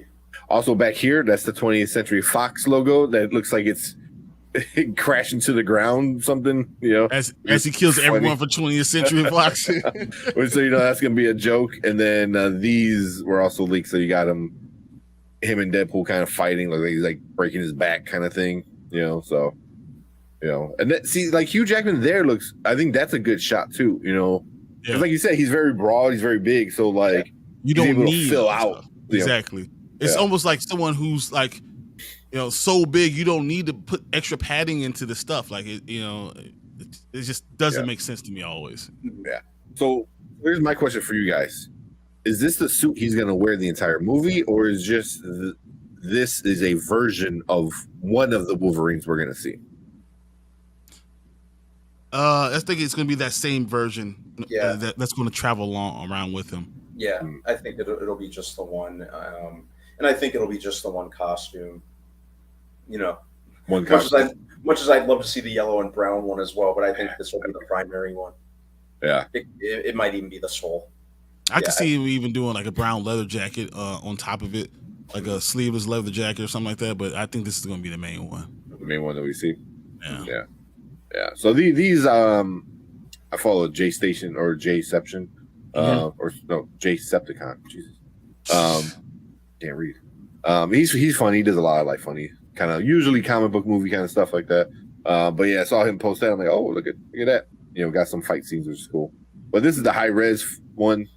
You know, this is the one that Ryan Reynolds posted on his Twitter or his Instagram. So yeah, but that looks good. You know, I mean, granted, it looks like ketchup and mustard, but you already know they're gonna make that joke a couple times. Oh yeah. Yeah, ketchup and mustard, peanut butter and jelly. Let's go. Yeah. But I'm digging it. I like it. I like it. Yeah. That's my only complaint though. Hugh Jackman's as big as Henry Cavill. Henry Cavill didn't have to wear any cushions in his Superman outfit. You just let him be Henry Cavill. Hugh Jackman's that big. Just let him be Hugh Jackman. Just go ahead and do it. You know. Yeah. I would have been okay if they would have got rid of the sleeves. So like if the shoulder pads are right here, and then it's all sleeveless, like from the shoulder pads to the gloves. That like would have been just cool. put some Rogaine on his arms, make him nice and hairy. I know how hard it is for him. Yeah. So how old is he? He's 54. Is he 54? Okay. Well, you know, but I saw him working out. He posted workout videos of him working out, getting ready for the role. Yeah, getting ready. His biceps are still like that. Massive. Yeah. You know. But no. We'll see. But I like it, and I was kind of prepared for for him to have long sleeves. I think like didn't they announce like it was a leaker. Yeah. You know, and there's plenty of iterations where he's worn long sleeves in the comics. So I'm good with it. I'm good with it. I can't wait to see like more of it like in action. You know, I'm pretty happy with it though. It's you know, he's played this role for so long. You know, 23 years. You know, it's at this point he's earned the right to wear the costume. Oh yeah. All I think about when I see this picture is I think I got my soundboard. I don't know if they're gonna play the song. It has to happen once. It has to happen. Just give me one time. Yeah. Like, the first time we I see hope so. Wolverine, that's what I want. Like, soon, like you pan up and then like you hear as you But he pan has to up, be you in full realize gear Wolverine- with mask and everything. full everything. Exactly. That would be perfect. Oh, Yeah. God. Right there, right there. That's where it's going to see it 3 times at least. Yeah. So we'll finish this one up with some of the comments. Kevin Day said 20th Century Studios will come back next year with Deadpool 3, Planet of the Apes, Alien. I can see that. It's like, damn you, dirty mutants! You killed them. Damn dirty mutants. Yeah. But yeah, I can see that'd be funny. And then Xavier said, "I agree with saving the mask for the movie. Hold something back for the big reveal." Yes, yes. You know, can you imagine just the song as you're peeling? Oh up? yeah, that'd be. I mean, people will. I think people will scream and stuff in the theater if that would happen. I can see people standing up and clapping. Yeah, yeah. Oh yeah, I can see that too. That Tanner Buchanan would fit Wolverine if they were going younger and shorter. Robbie from Cobra Kai. Is that who I'm thinking of? I think that's who that is, right? Let me double check. Yep. You have to be real young, and he's not bulky enough now. You can bulk him up.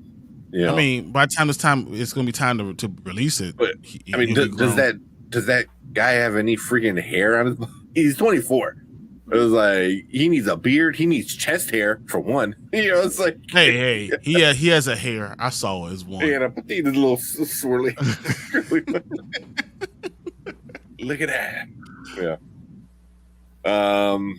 Brandon said, "I never read the comics, so Hugh is my Wolverine. I heard Wolverine is supposed to be short and ugly, though." Yes. Yeah. He's supposed to be not the most attractive Hollywood graceful guy.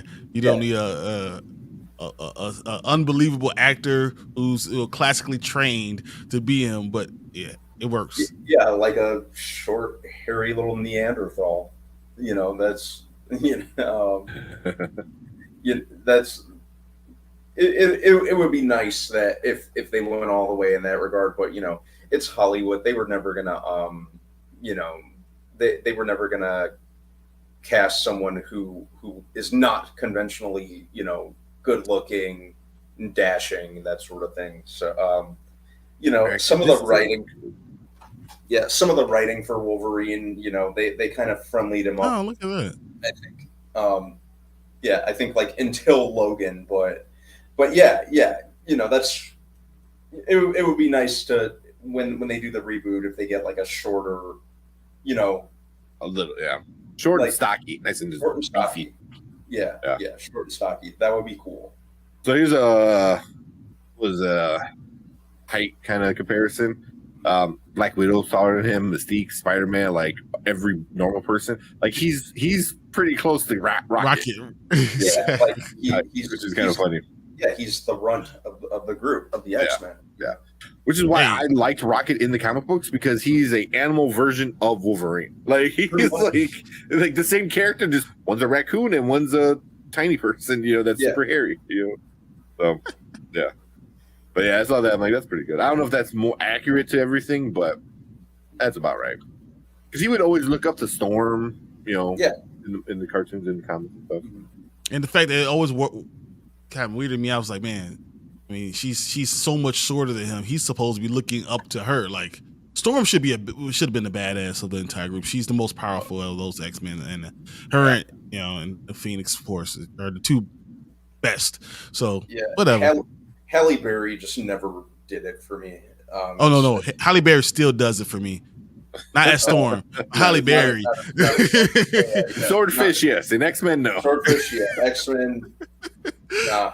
She I was never sold on her as Storm. Some of the casting in the X-Men movie went from like that's great casting to that's pretty good to like what the hell were they doing? Yeah. Hey, boobies win. All right. Cleve said, you were definitely right about Wolverine, and I missed the Wolverine from the TV shows. Yeah. That was great. Hopefully we get the new TV show pretty soon. X-Men 97. Yeah. I'm pretty excited about that. No one's been talking about that, but we'll see when that comes out. Yeah, it's been quiet on that front.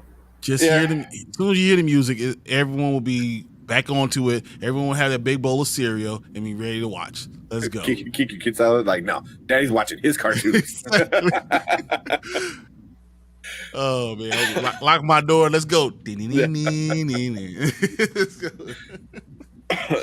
Brandon said John Bernthal would have been a good comic book. I agree with that though. I that makes a lot of sense. I'd be good with that. I mean, he crushes it as Punisher. Yeah, I feel like I feel like that type of aggression as Wolverine would have been awesome. Mm-hmm. And he is already, I think, a little bit shorter anyway. So yeah, like just get as big as you can and don't shave, and there you go. Yeah, he would have crushed it. They said it was inspired from the Wolverine and the X-Men cartoon, but it didn't have sleeves. Yeah. Said Daddy who ate all the Fruit Loops. Is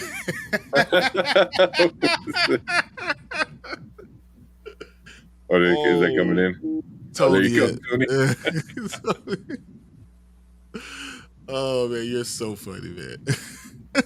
Those are Daddy's Fruit Loops before his cartoon. Exactly. Don't touch my Fruit Loops. Fruit Loops and Cinnamon Toast Crunch, you leave alone. I got this. That's funny. On a big force said, thank you guys for coming. Yeah, man. Anytime. Hopefully next week me and Brian both show up. And Brandon. I know, honestly what it is, you never see me and Tank the same time, except for on this one show. I know. Besides that, you don't know if it's actually two of us. You don't know. I swear I saw a different suit, like a darker blue one. Yeah, yes, there's different versions of it. Yeah, there's like the brown one, the yellow brown, the yellow blue, the all black, the black and gray one. Yeah. So. The black and gray one in live. The X-Force? Cool. Yes. Yeah, the X-Force one would be sick. Yeah. Because both of these guys are in X-Force. You can give them both the black and gray X-Force ones at one point in this movie. I wouldn't be surprised if they do that in the movie too. Yeah. They kind of did it in the last Deadpool where he got like blown up and it kind of turned like dusted a little bit so it looked like the X-Force Deadpool suit. But that'd be cool. Tony said Wolverine is the guy that made a blind guy's girlfriend want him and question her relationship. That is true. He was obsessed. I don't think she really. I don't know, man. That's a whole nother conversation because Jean Grey was kind of an ass. She would kind of use Logan to make Scott jealous. Yep. But Scott was the guy. Yep. Everyone knew that Scott was the thing. She was just kind of like flirting a little bit with Logan, just whatever. The bad boy, just to piss off Scott more. I think so. Where you said Sunspot continues to be whitewashed and also from Sunspot. Oh, are they bringing Sunspot back in? I heard that it was. I heard that they're bringing Sunspot back in. Continue to be whitewashed. Yeah. Then Tony said, who we have Fruit Loops, including the new cartoon. Oh yeah, and that's what I think it was. He's gonna be in the new cartoon, right? Sunspot's gonna be in the new cartoon. Yeah, it says right here. It's gonna be X-Men '97. Yeah. I remember seeing his name and people complaining about that, which is annoying, especially in a cartoon. It was like, you can have anybody voice it, but why are you making the character look different? Yeah, you know why. So let's not get there. And Loki said, "What's good? Hey, Loki, what's up, Loki? Man? You guys did a good job yesterday, so yeah. Finally got to be on a show with Loki Cave. So that's all right. Everyone shows up. Everyone shows up when I'm not around. Okay, so last week it was just me. Me and Anzo were just sitting there like, now I'm not there, and everyone wants to show up. I see how it is. Can't wait. I hope this still has some Logan vibes with Deadpool silly style. That's what I think it's gonna be. I think it's all gonna be silly, and then you're gonna insert just like this guy like Logan of him just being like, "What are we doing? Just Stop it." Yeah. So, like I over under 3 times he kills Deadpool. Oh. It's gonna be a murder fest. I think they're just gonna kill each other when they're bored. There's like chop off your arm. It's like I think there's gonna like fight about the Fruit Loops, and then you can see them walking like this. they're walking just like this, and then Logan just punches him in the face with the claws. Yeah. Retracts. They're gonna kill each other a few times, I think. Oh no, we got House of Nerd Show. What's up? Hey. That gotta be Sergio. So yeah, what's up, man? Going. New daddy Sergio. Yeah, boy. Yeah. Sunspot's being voiced by a white dude. Oh, is that what it is? Okay. Yeah. It actually says it right here. Yeah. If you just Google Sunspot Marvel, it talks about the problem that everyone's having right now. Yeah.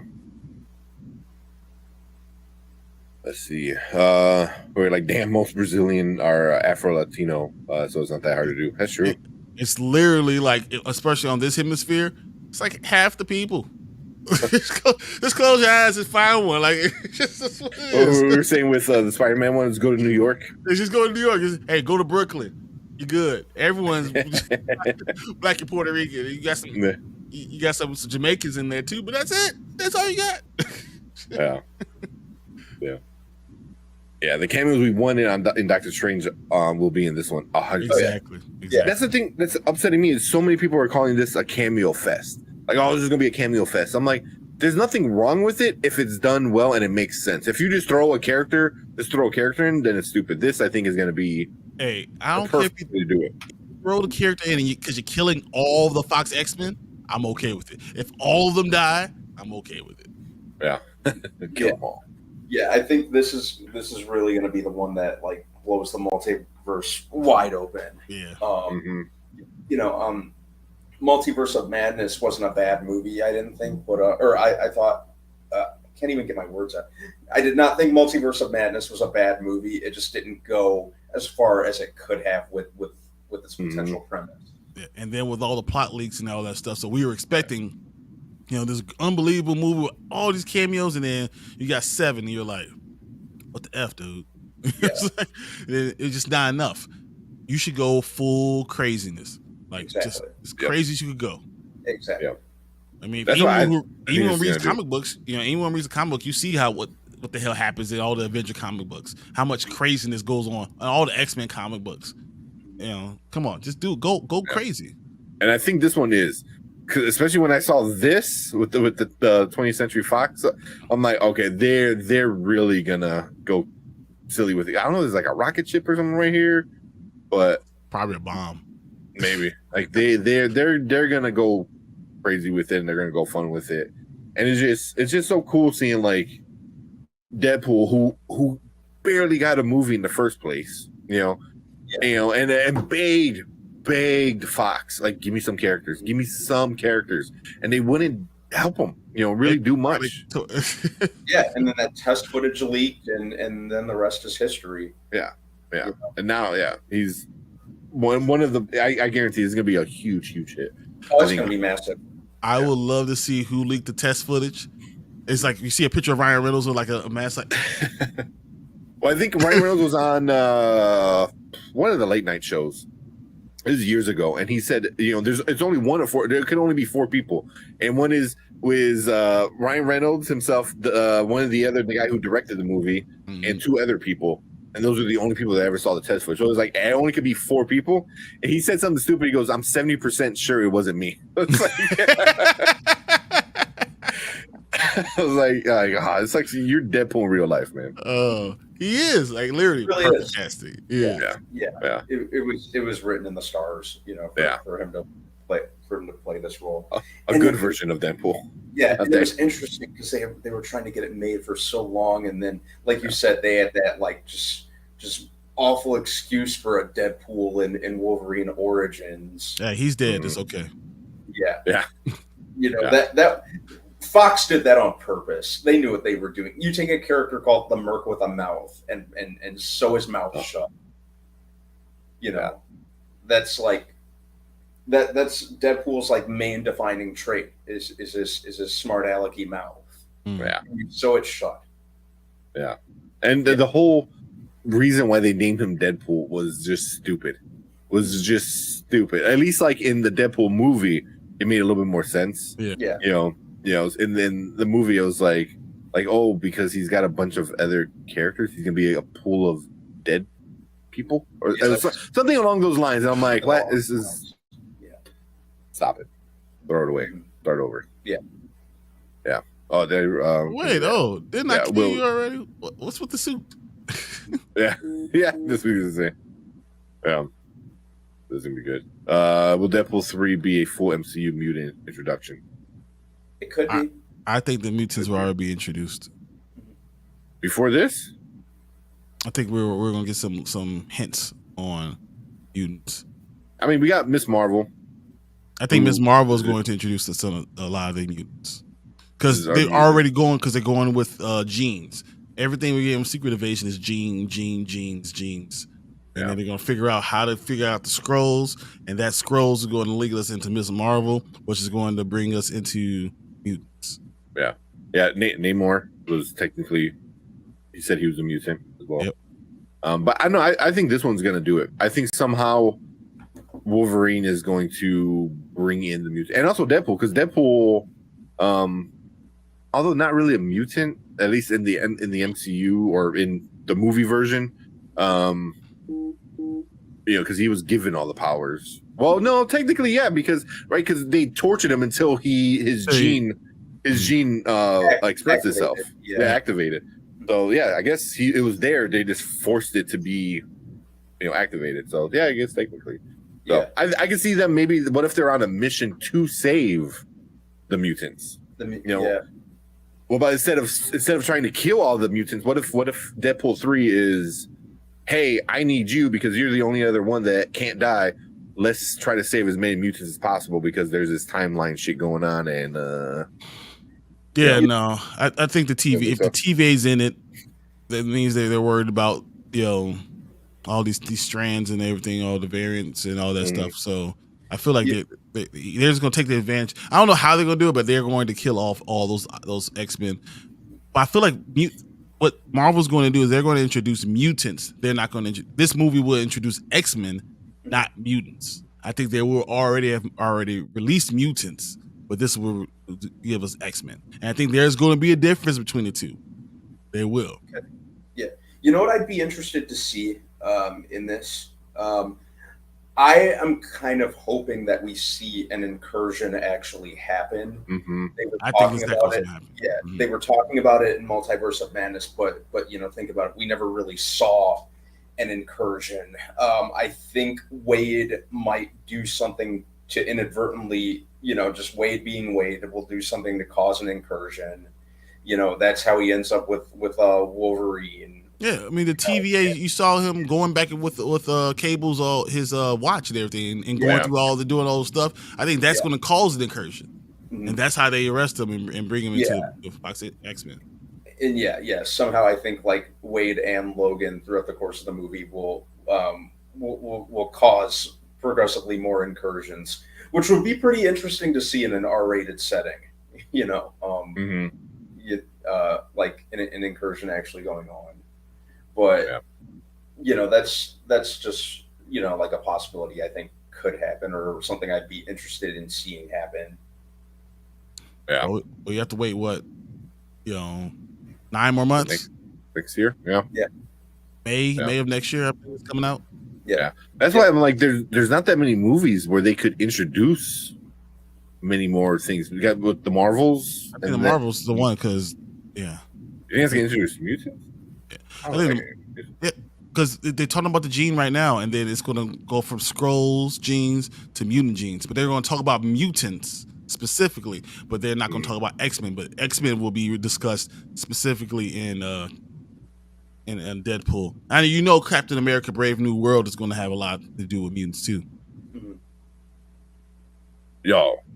But that's coming out after this, right? Or does that come out? Yes, that's July. This? That's July. Yeah. But I think that they're going to mutants, X-Men, and then both will be around for Captain America: Brave New World. That would make sense because they're naming the island where the thing came out of the water is the island where the mutants live. Yeah. No, sure. So there's something else.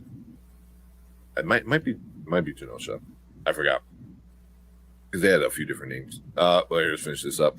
Excited man for Deadpool together. I think what has me most curious is to see how DP and Wolf and the Fox characters fit into the MCU. Tell you, they're just gonna kill them all. Yeah. And recast. Yeah. That's why they're gonna kill them all. I think. I wonder if they're gonna kill Wolverine in this one too. At the end, maybe, but I think at the end. Yeah, maybe not, because it's gonna be so hard to keep him dead. Yeah, what he just resurrects as a new character, and he's like, "Hey, you look different." He's like, "What?" That would be good. Yeah. But we get the Gambit cameo. Yeah. Oh yeah. Yeah. Yeah. The Channing Tatum said he recorded a cameo already. So another one bites the dust. They'll kill all of them. I'm telling you. Yeah. And Namor. Area Storm. You know, Kent Channing Tatum is Gambit. All of them gonna die. Yeah. I heard Nick Fury got some scrollies at the Scrid. The Scrid. Screwed. Yeah. I think I get it now. Yeah. I don't get it. Scrissy. You got some Scrissy at the. Yeah. My bad. Because it was a scroll and it was his wife. And come on, man. Can you imagine if like Nick Fury is the reason why we have mutants, because he's like his kids are like half squirrel, half human. Hey, but that secret kids, secret invasion. There you go. Secret invasion. That works so good. Oh my god. I expect Deadpool and Wolverine will not be of the main MCU universe and brought into via multiverse. That's why I think so. And then I think that all of them end up getting killed, and that's why I'm saying this won't introduce everything. We'll see X-Men, but we probably won't see them again until later. Yeah.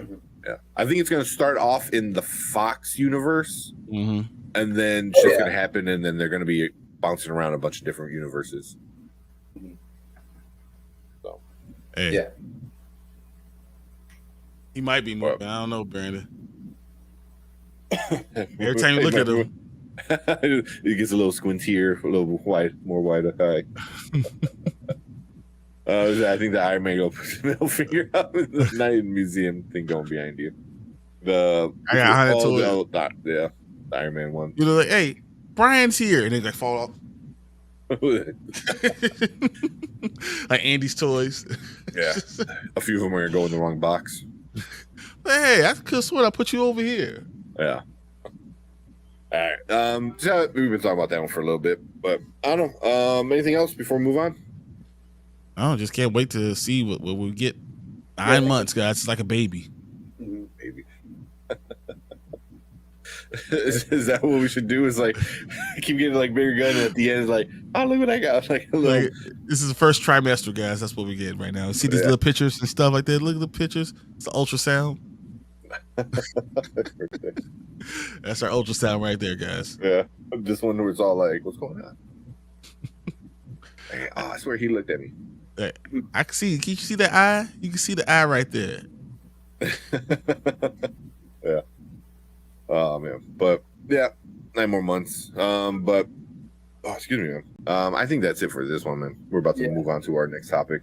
But before we do, leave a comment. If you're watching on replay, leave a comment. Let us know what you think about this Wolverine first reveal. First time we see him in an actual suit. But leave a comment. Let us know what you think, and tell us that.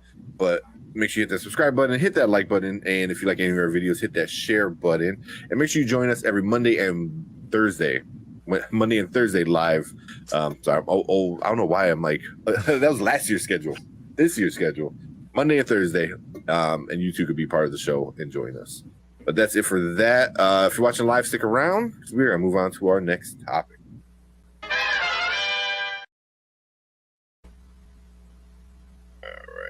All right. You just want to do this review real quick? All right, let's do the review because Joyride. Yeah, I can't wait to argue about this. Oh man. I think I'm just gonna sit back and just kind of spectate since I didn't get around to seeing it, unfortunately. Okay. All right. Now you could chime in if you got any questions or something like that. Okay. And then looking up the synopsis. I already got it. Oh, you already got it? All right, cool. All right, let's jump right into it.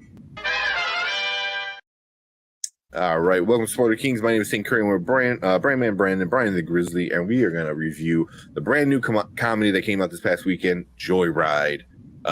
So me and Brian, we got to see it. Brandman didn't get to see it yet, which is cool. So we're going to talk about it, and he's going to kind of ask any questions that he might have. So he's kind of playing the role of the audience today. But yeah, so we're going to get talking about some of our good stuff, some of the bad stuff, and then our ratings at the end. But with that being said, Brian, you want to give us a breakdown what story is? All right, we got when Audrey's business trip to Asia goes sideways, she enlisted help of Lolo, her childhood best friend, Kat, a college friend, and Deadeye, Lolo's eccentric cousin. Their epic no-holds-barred experience becomes a journey of bonding, friendship, belonging, and a wild debauchery that reveals the universal truth of what it means to know and know and love who you are. Yeah, so yeah, that's basically it, loving who you are and knowing who you are. So I thought that was cool. So we'll start with some of the good stuff. Brian, what you got with some of the good stuff? I like the cast. I thought it was funny. There are lots of parts of this movie where I'm just laughing very loud. Like it's just and so over the top ridiculous. I enjoy the connection between Kat and Audrey, and Lolo and Audrey, and then even the fight between Lolo and Kat. Like all that was funny. Deadeye. They was like, "Why you call it Deadeye?" She's like, all those things. I mean, it's in theory, and seeing it was funny. It really was. I mean, on paper, if I would have read it, I would definitely say this is a very funny thing.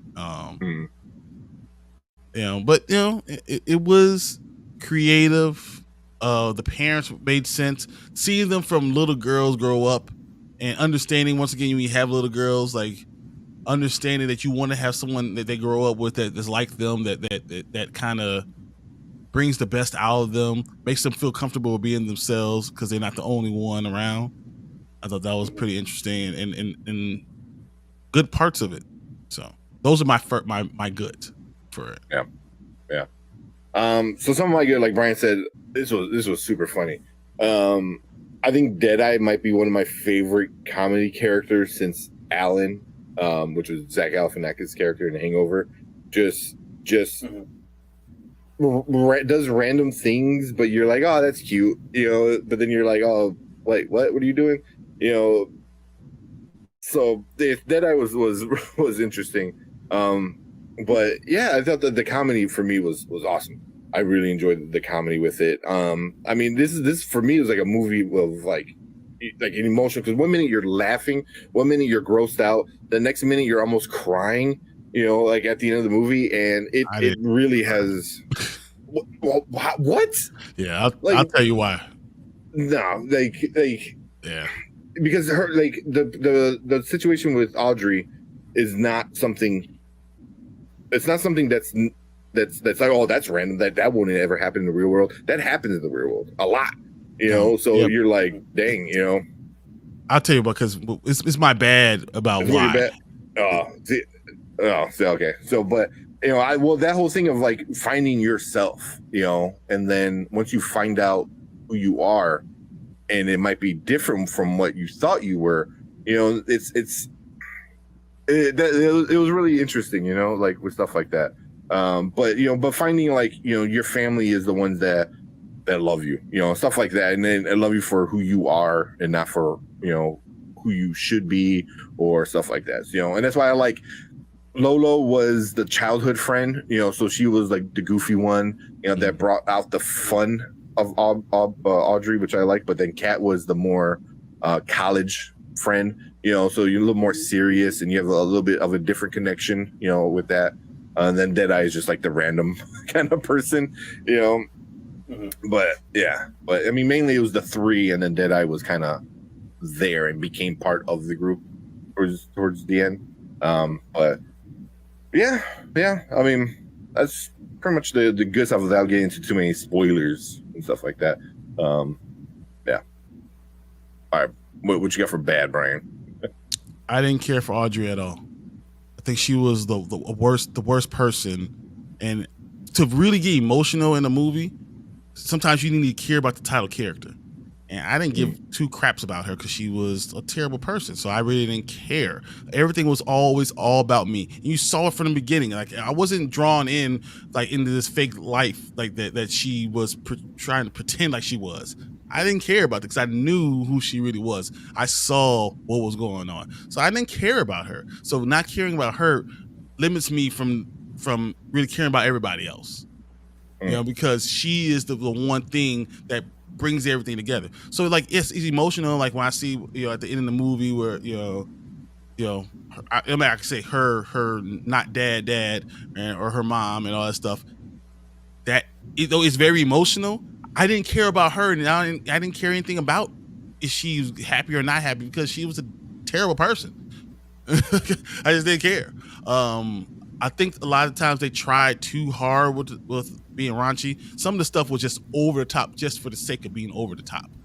And though there are times where I was laughing, there are other times I was like, "Come on, you didn't have to do that. There's no need for me." Like I didn't care at all about some of the stuff. I thought it was so random.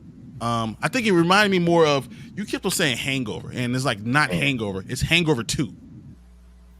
This is not Hangover, this is Hangover 2. When they're trying too hard to do it, they're trying to get that same magic, and the magic's not necessarily there. It's not this is a terrible movie, because it's not a terrible movie. It's just not Hangover. It's not epically. It's not. It's clever. It's trying to follow a stick, without having that same wonder. And that's kind of what I always felt.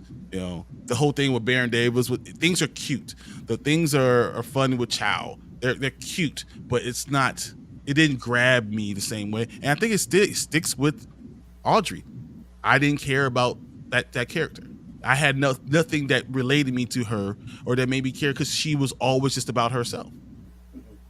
So I mean that's kind of what kicks it off for me. But yeah, without having that, it was just like more like Hangover 2. They're going through stuff crazy like they did in Thailand, and it's fun, but it's just I have no connection. So that's my bad. Okay.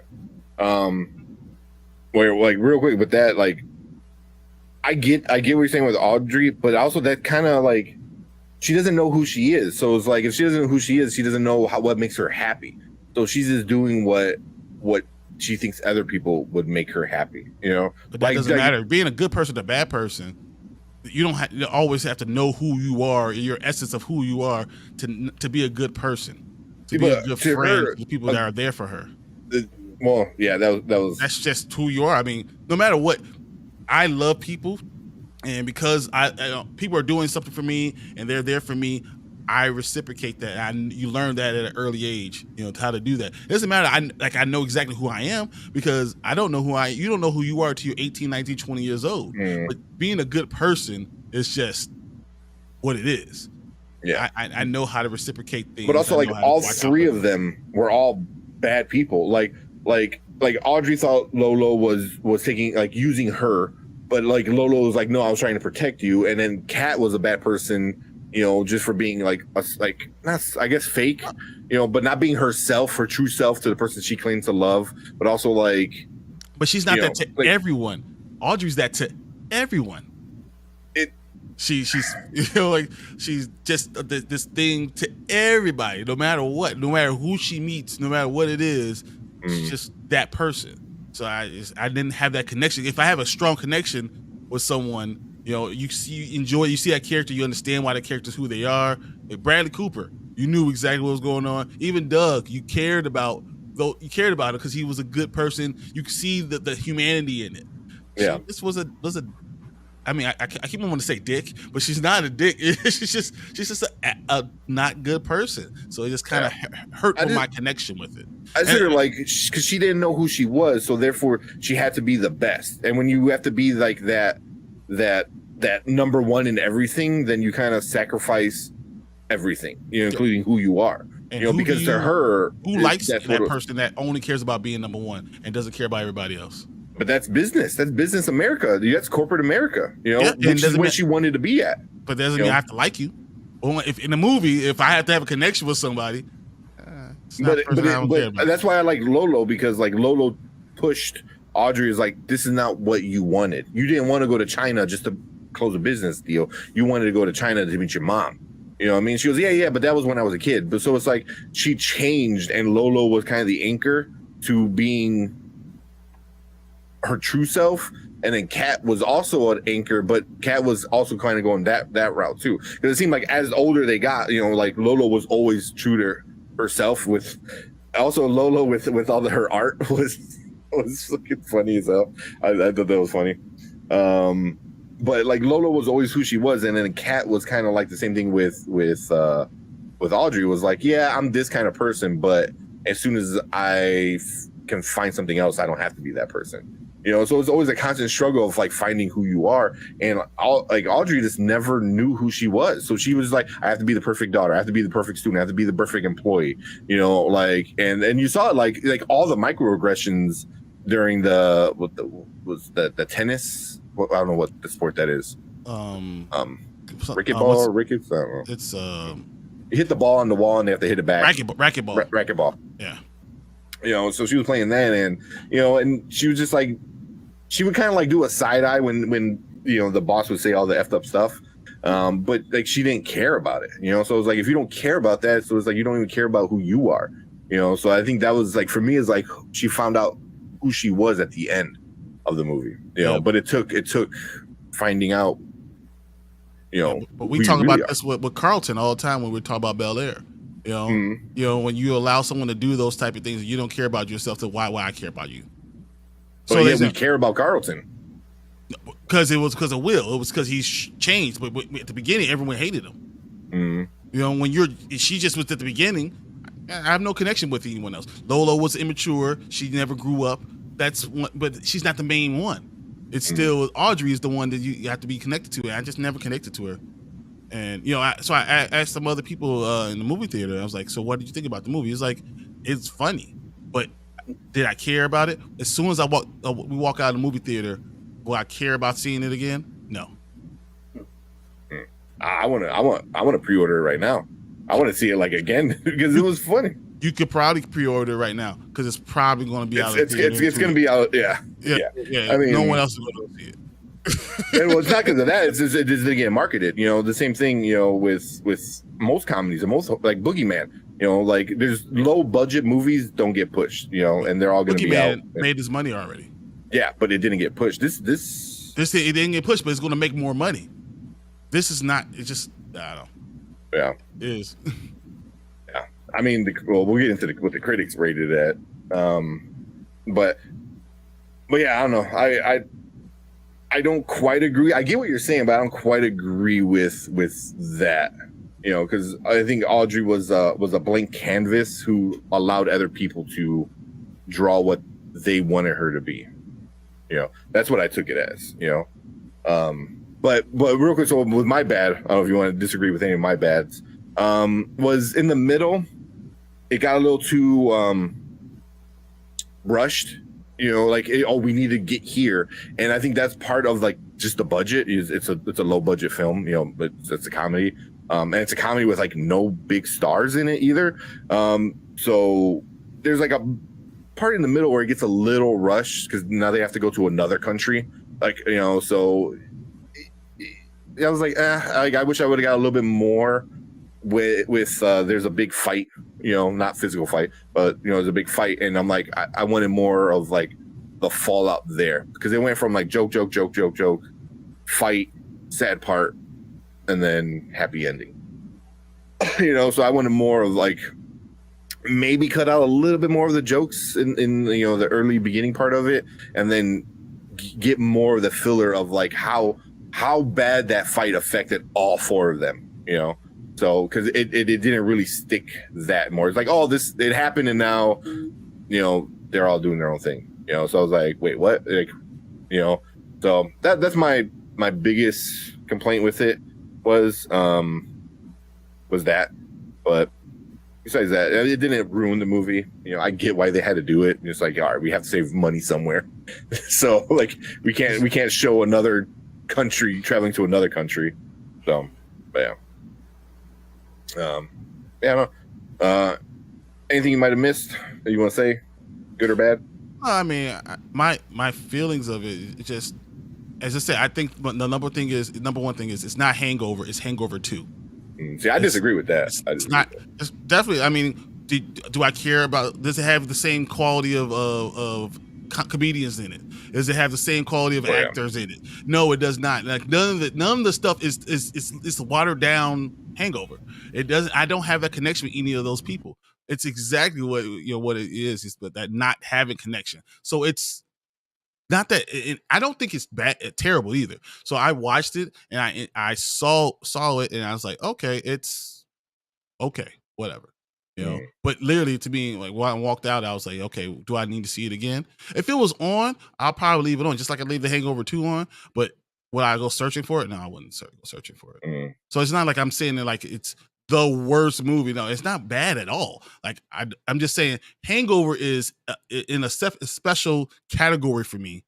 About the connection you had with everybody, about the camaraderie, the different type of people that are there, and all that stuff. I felt like that's a different category. I think this is more, as I said, Hangover 2 that I didn't resonate with me as much, but a lot of people still did like.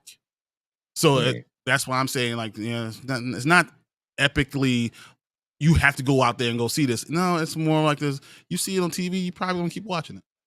Yeah, but I really disagree with that. Like for me, it's like because as soon as I walked out, I was like, the last time I felt like this was Hangover, and it's like because even Bridesmaid was good, but I didn't laugh like the way I laugh. Like for me, Bridesmaids was more of like a Hangover 2, where it tried a little too hard. Still good, still funny, but not epic. And I feel like this was like a really good adventure, like comedy adventure that they went on. So I don't know. But one thing was the part where they're dancing is like one of my favorites. Like them with their rendition of like WAP was really good, and the way it ended with facing down the devil, I guess. Mm-hmm. I thought that was kind of silly because like the whole time you're waiting for this reveal of what I don't want to get of what what one of the characters has this tattoo. Yeah, and then you finally get it, and everyone in my theater just like this like laugh like one lady is like, oh my god, like it was good, Yeah, so I don't know. I thought it was pretty good, but okay. I'm trying to look at the cast, anything, but you want to get into our ratings then, which then we'll get into the comments right at the end. All right. Or anything you want to ask, Brandon? Are you good? Are you muted? You're muted. Sorry, someone's car alarm was going on outside. I didn't want you guys to be hearing that. But no, I'm just I'm gonna get around to seeing it probably this week. Always love a good road trip comedy, so the trailers make it look hilarious. And I do want to see the entirety of the WAP scene in context because it was one of my favorite parts of the trailer. So I'm need to see it. Yeah. Wait, which scene was it? Did you say the WAP scene? The WAP the WAP scene. Oh yeah. So yeah, I'm probably gonna do that this week, maybe even tomorrow before Mission Impossible. So that'd be something. But I don't think you should do that to this movie. Before Mission Impossible. Before Mission Impossible is Wednesday. Oh wait, it's tomorrow? No, tomorrow's Tuesday. Tomorrow's yeah. Tuesday. Okay. Tomorrow. Yeah. Okay. Yeah, a day in between. Now on the same day. No, there's no way. Yeah. All right. With that being said, we'll get into our ratings. So our ratings, we do now, later, never. Now means you gotta go check it out right now. Later means you wait till it's on streaming, and never means just skip it. It's not worth your money. Brian, what you giving this one? So later, it was fine. I mean, it was funny. There are definitely funny parts. Like, you just want to go and have some, laughs. I'll tell you this much: I was in the theater for the first half an hour. Nobody else was there. Just me and my wife. Yeah, all right. And then some people came in and they laughed. They, some kids, whatever. Another couple ended up coming in, and it was fine. There was literally like 6 of us in the entire movie theater, and it's okay. It's just not. It followed the same scenarios. It followed the same kind of script. The plot is not that deep. I just told you I didn't have the connection to the main characters. I think if I had a better connection to the main character, Audrey, I think I would probably like it more, but it still would be a later for me. So mine, I'm giving this a now. I thought it was funny from the beginning. Even at the end, they do a little joke. It's not the best one, but it ends with like what's blinking? What is going on? Like, I want to see this one now. So yeah, I think it's a now. I think it's funny. I think it's probably one of the, for sure for me, the best comedy this year. Granted, there's not that many. I was like, so it's like the only comedy you've seen. It's the best comedy. I can say it's the worst comedy I've seen all year. It's the only comedy you see. Well, I mean, the only other like big-ish comedy was the No Hard Feelings, and I thought this was better than that. But you really let that bar really low. I mean, those are legit the only two. That's why it's like you gotta start comparing it to like older comedies, because you don't get a lot of comedies like this anymore. Like when Hangover came out, I think like you got a lot of those. But remember they didn't market it. They didn't market it. It had legs, and the goodness of it, and everyone told you have to go see it. This is not that. I think it is.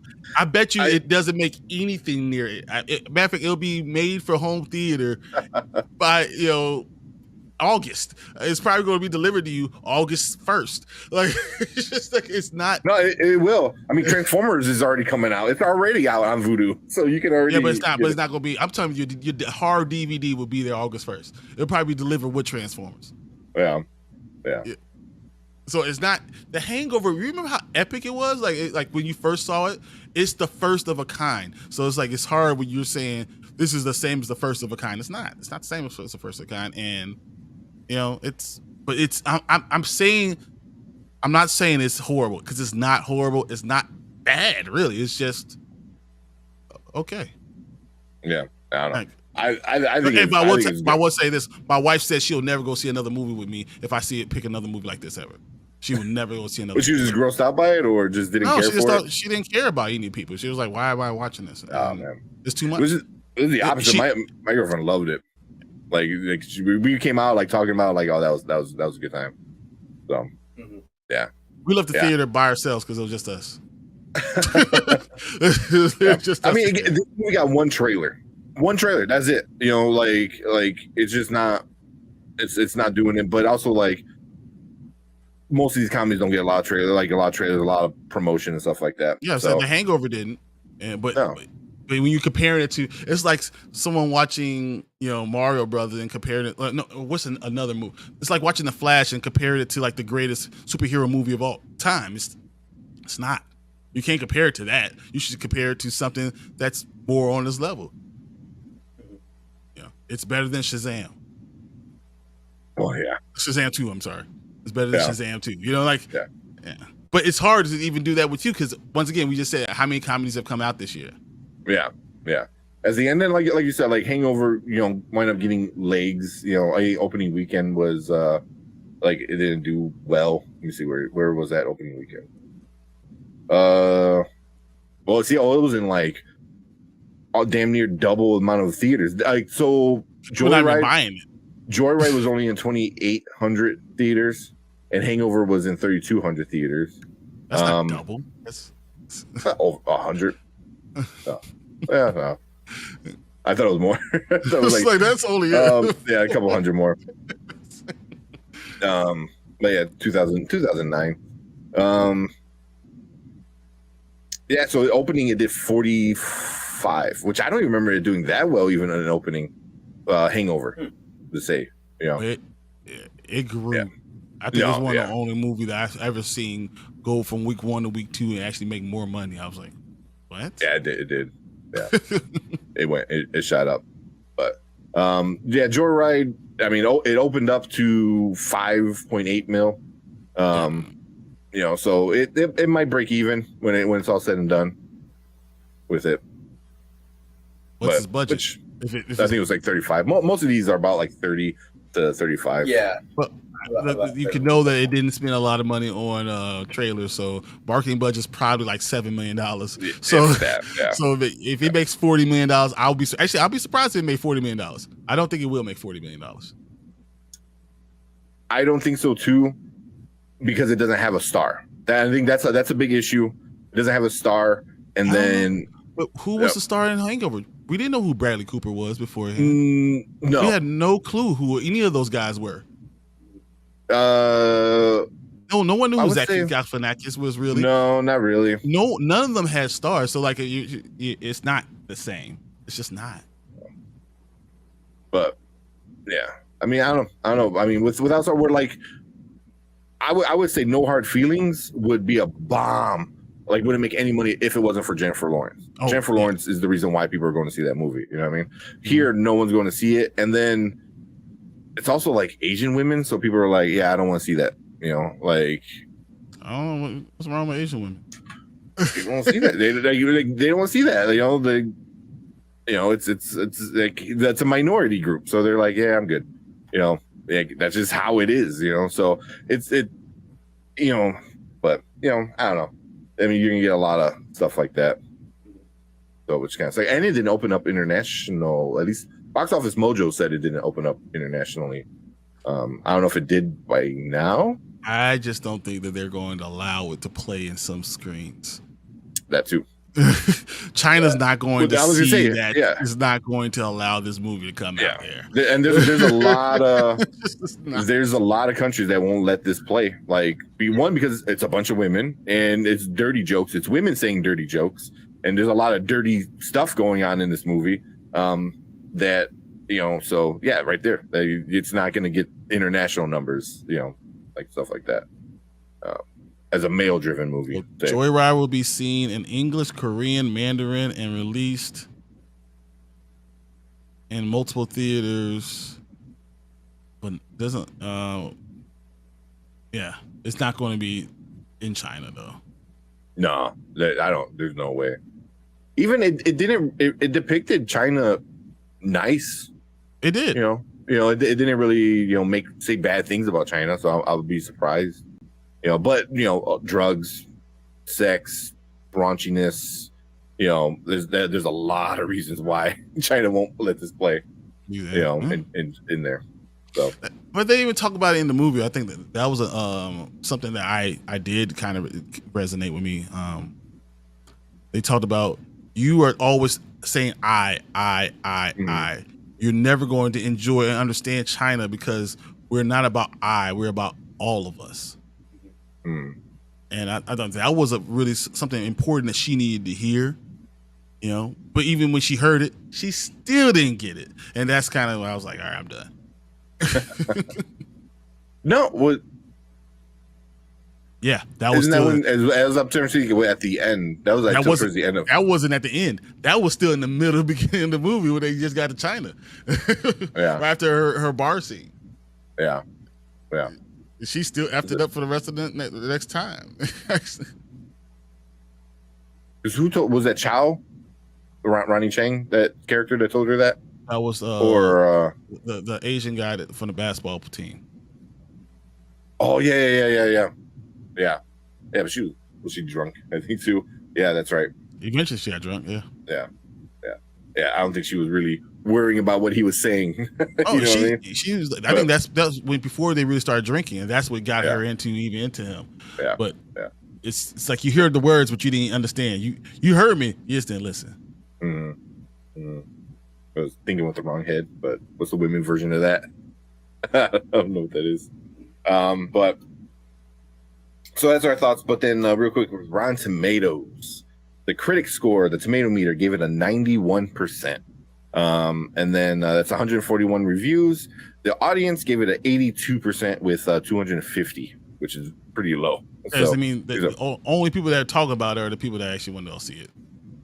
Yeah, which I mean, yeah. That's I mean, that's how the goes. verified is only the people that go see it. I'm not talking about So, verified, but I'm just saying with 250 reviews, there's only Yeah. so many people that went to go see it. So yeah. No, that's 250 verified reviews. I mean, That's overall, the verified. The overall, I don't know.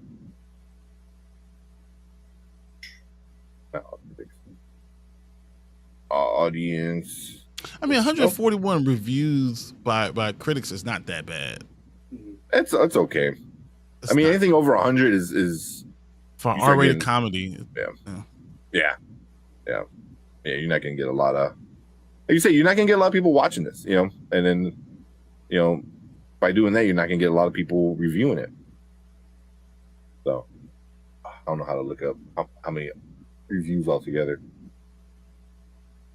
All audience 500, 500 plus for all audience. Wow, And they gave it a 76 for all the audience. that's still low. Yeah. Not the 76. It's just low that not many people went and saw it. Yeah, 500 for all the audience, and then verify is only 250. So yeah. But even the critics, all the critics gave it a 91. The top critics gave it a 90. So, but yeah, and then we already talked about the box office. As I said, if I was my later is not telling you this is a terrible movie. I don't want everyone thinking I'm this is a terrible movie. It's not a terrible movie. It's not a great movie. And it's not the production quality. It's not the best. It's not a great movie. It's just not. But it's fine. Underwhelming, would you say?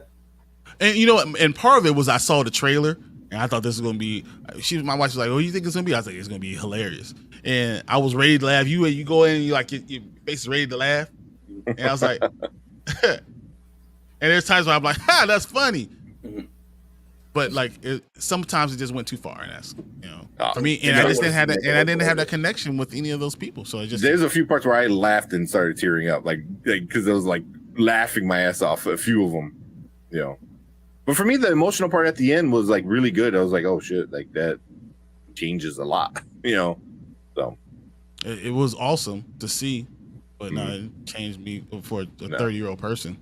Not change me, but I'm like, it changed the story of her goal of stuff like that. It was I'm like, oh shit, it was going this way, and then you're like, oh, and then you're like, oh wow, okay, so I don't know. Gotcha. All right, let's get to some of these comments. Oops, sorry. Xavier said, bring down the banner. Xavier said the good, great cast, natural representation and sentimental moments. Yep, and then he said the bad. A lot of jokes that didn't land for me. You can feel the budget limitations. Yeah, it's the same airport.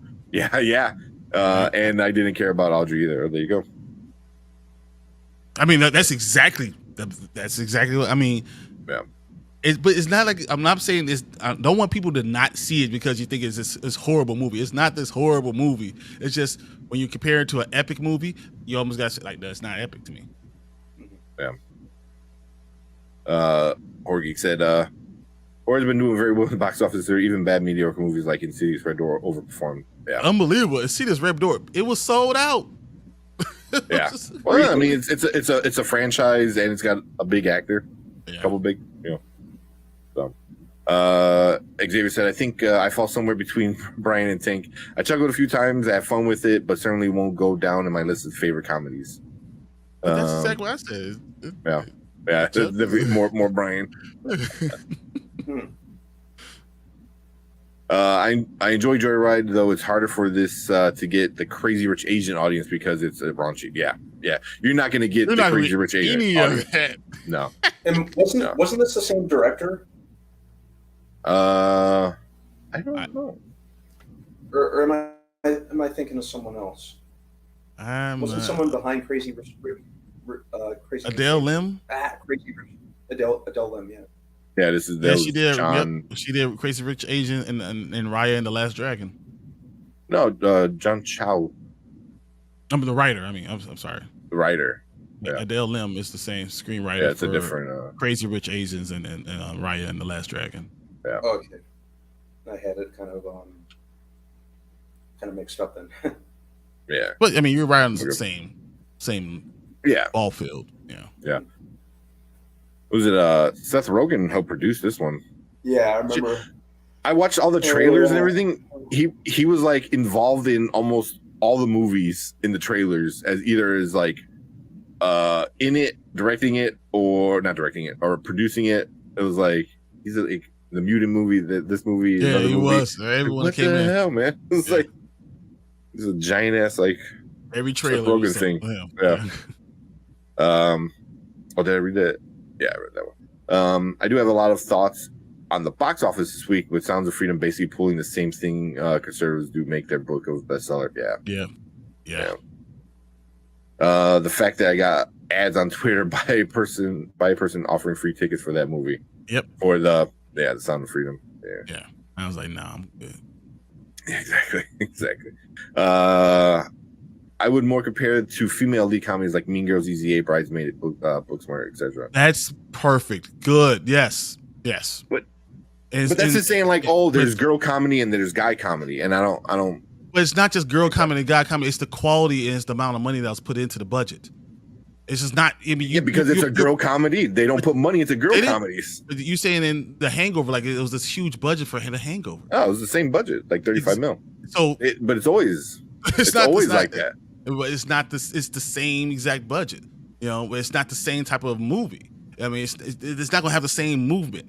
It's not. I think it had the same beats and it had the same progressions. They tried to make it very much like it, but but The Hangover 2 also had the same beats as The Hangover 1. The Hangover didn't create that genre though. That was just comedy adventure. I mean, Eurotrip did the same exact thing, just but slightly different. But Hangover, yes, you care about the characters and you liked what happened. Yeah. Don't get me wrong. Hangover is probably one of my top 3 comedies ever. Yeah, but you're putting it next to Joyride next to that. Like it's like saying I said since. That doesn't mean it was like I haven't seen a good Batman since Bella. It doesn't mean like it's at the same level, but like there hasn't been any good comedies. But when you're evoking the name, it's like it's that same genre. It's not that same genre. It's just it's.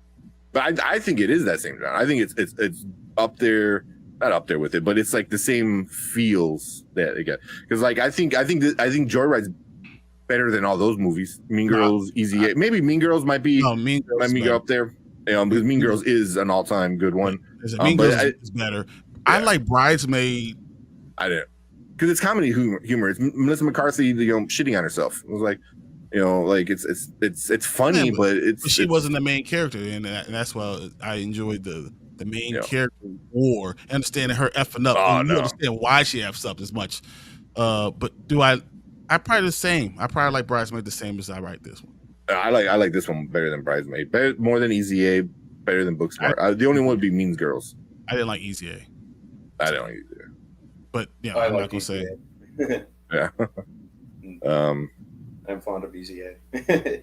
That's what I was like. We knew Ed Helms because that was He's not a big name, guys. But I think he was already out there because of The Office. I was trying to think of like when, because I think Hangover was 2009. I'm trying to remember when The Office was going off. And I'm like, I don't remember. Yeah, we're on the same time. So it's not like he was this huge star. You knew of him, but it was not. Yeah. I went to go see the movie because, no, it's not. No. But at least like you recognize somebody. You're like, oh, okay. Like here, like Stephanie Sue was in it, but I was like, it took me a while to. I'm like, oh yeah, that's right. She's in everything everywhere. I know Ashley Park. I don't know what you guys. I don't even remember what she was been in. Yeah, what was she from?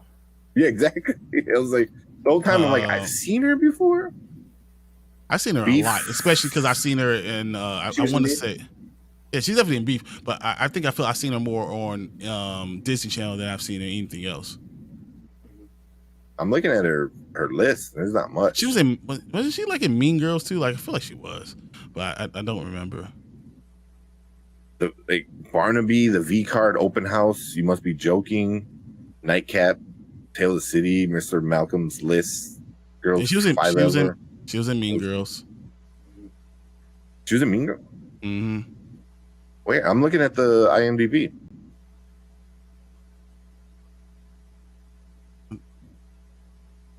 Emily in Paris. I remember seeing her in Emily in Paris.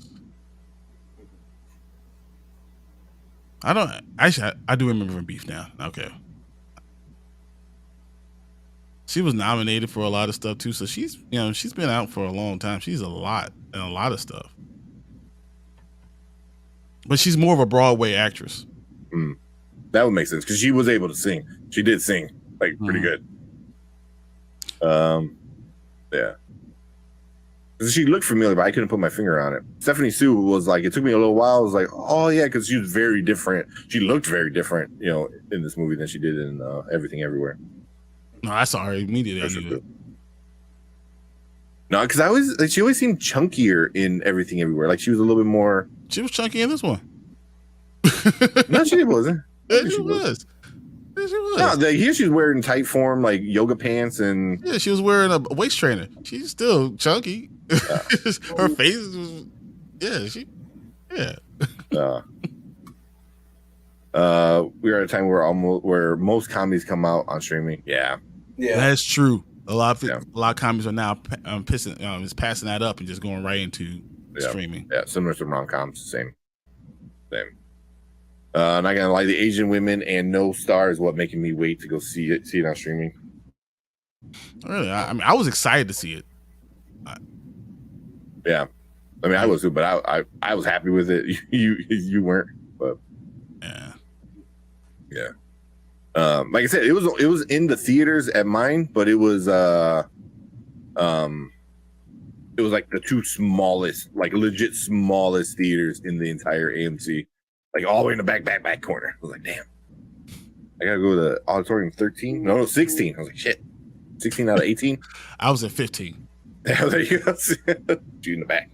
But Girls Trip had great legs for comedy, and it had a A cinema score. Yeah, but that was 2017. Yeah, that was before COVID. I was ready to laugh. It's hard to even compare it to those things. Yeah, I know. So much has changed. We said, I was ready to. I was ready to laugh at Blackening. I was just disappointed. Not me. I had so much fun watching. I'm gonna watch it because I think it's on streaming now. Yeah, I think it is too. It's definitely on digital. You definitely see this on streaming soon too. Yeah, oh yeah. I like that the tackle international racism. Yeah, that was a whole other thing. It's like, oh yeah, like all the Asians just like are racist to each other. That was a big thing, which is probably like a reason why a lot of like other Asian countries won't go to watch this. It's like, oh, it's Chinese. Nah, I'm good. You don't like Easy A? I loved Easy A. I love it. It was okay. I didn't hate it, but I just wasn't. It was like, okay. Yeah, he's great. Smart to make Scarlet Letter into a comedy. Yep. Yeah. It was a cool take. I think it was smart. It was done very intelligently. I just didn't necessarily was like, okay, it's fine. You didn't watch it as a teen. Yeah. I'm pretty sure I was already 25. Yeah, I was watching it. Same.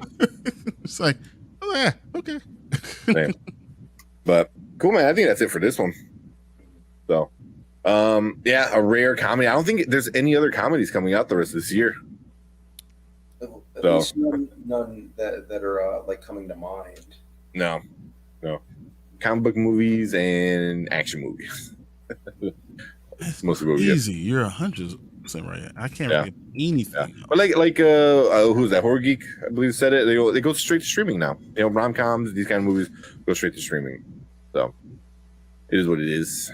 Which kind of sucks. But you're right, because Ghosted went right to Apple TV. That was great. There's not any other real comedies. Yeah, theaters. Yeah, it's not like You People. Yeah, I mean technically it's a comedy, but oh god, Jonah Hill. I don't even want to talk about that. But cool. I think that's it for this one. So Brandon's got to come back after he watches and breaks the tie. Yeah.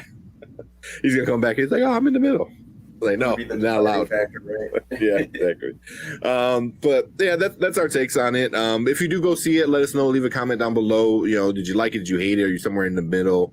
But leave a comment. Let us know. If you're watching live, stick around. We're gonna talk about some other stuff. And if you're watching our replay, appreciate you guys.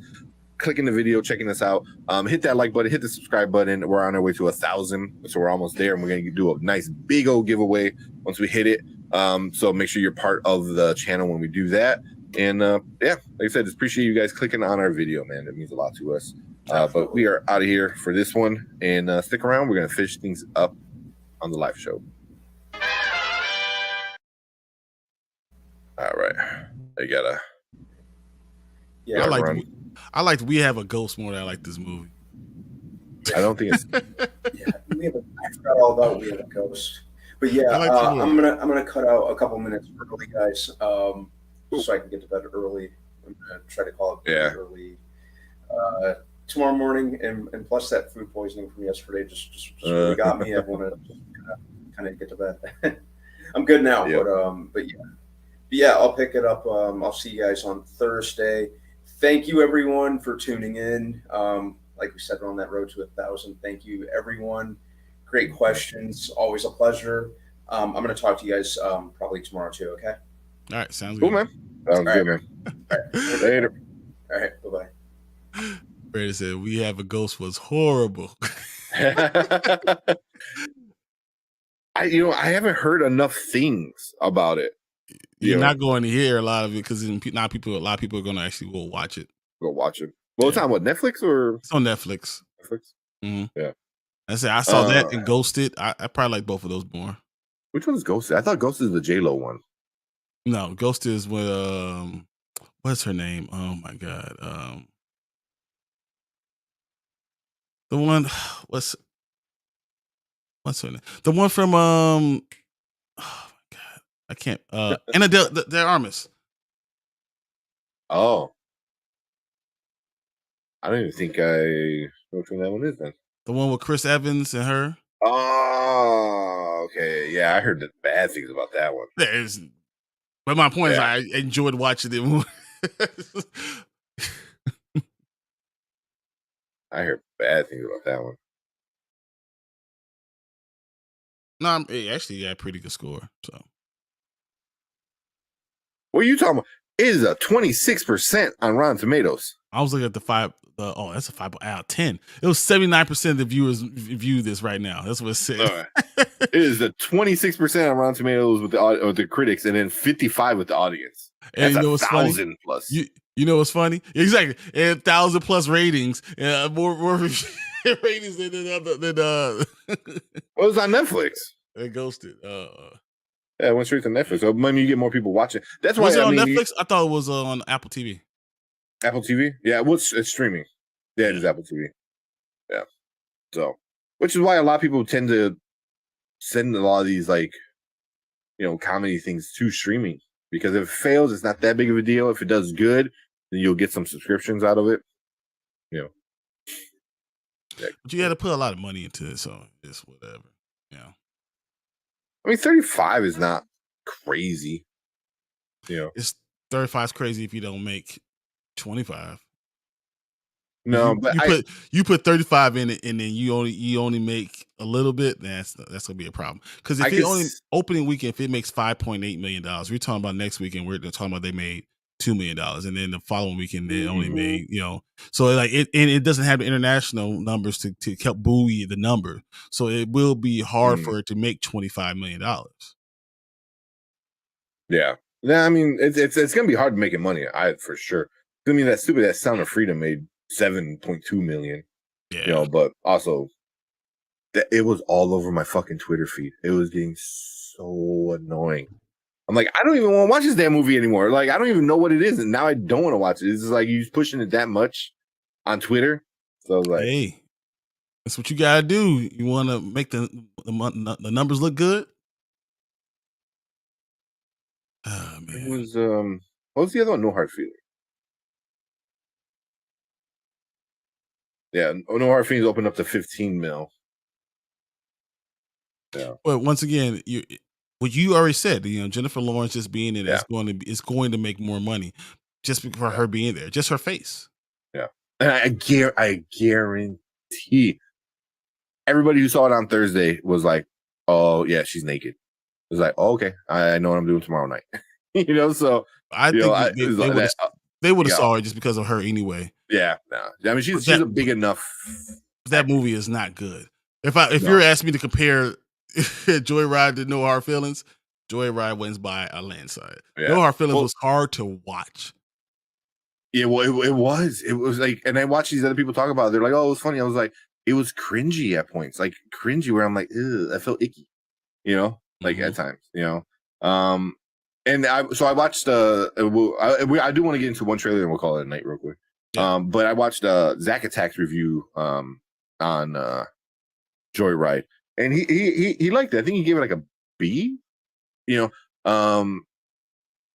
He said it was one of the better ones, and I'm like, and I think he said No Hard Feelings was better for him than this. I was like, Then how do you say that his B must be like a curve? That's I know. actually an F, because I don't understand how. But there was nothing I laughed at in No Hard Feelings. You know, at the most, I was like, huh, okay. You know, like No Hard Feelings was, you know. Obviously, I didn't think this movie was great, but I also No Hard Feelings. I didn't want to watch anymore. I wanted to stop watching it. Yeah. You know, so I'm not in that same. And also the ending. The ending was so crappy. I did not like the ending in No Hard Feelings at all.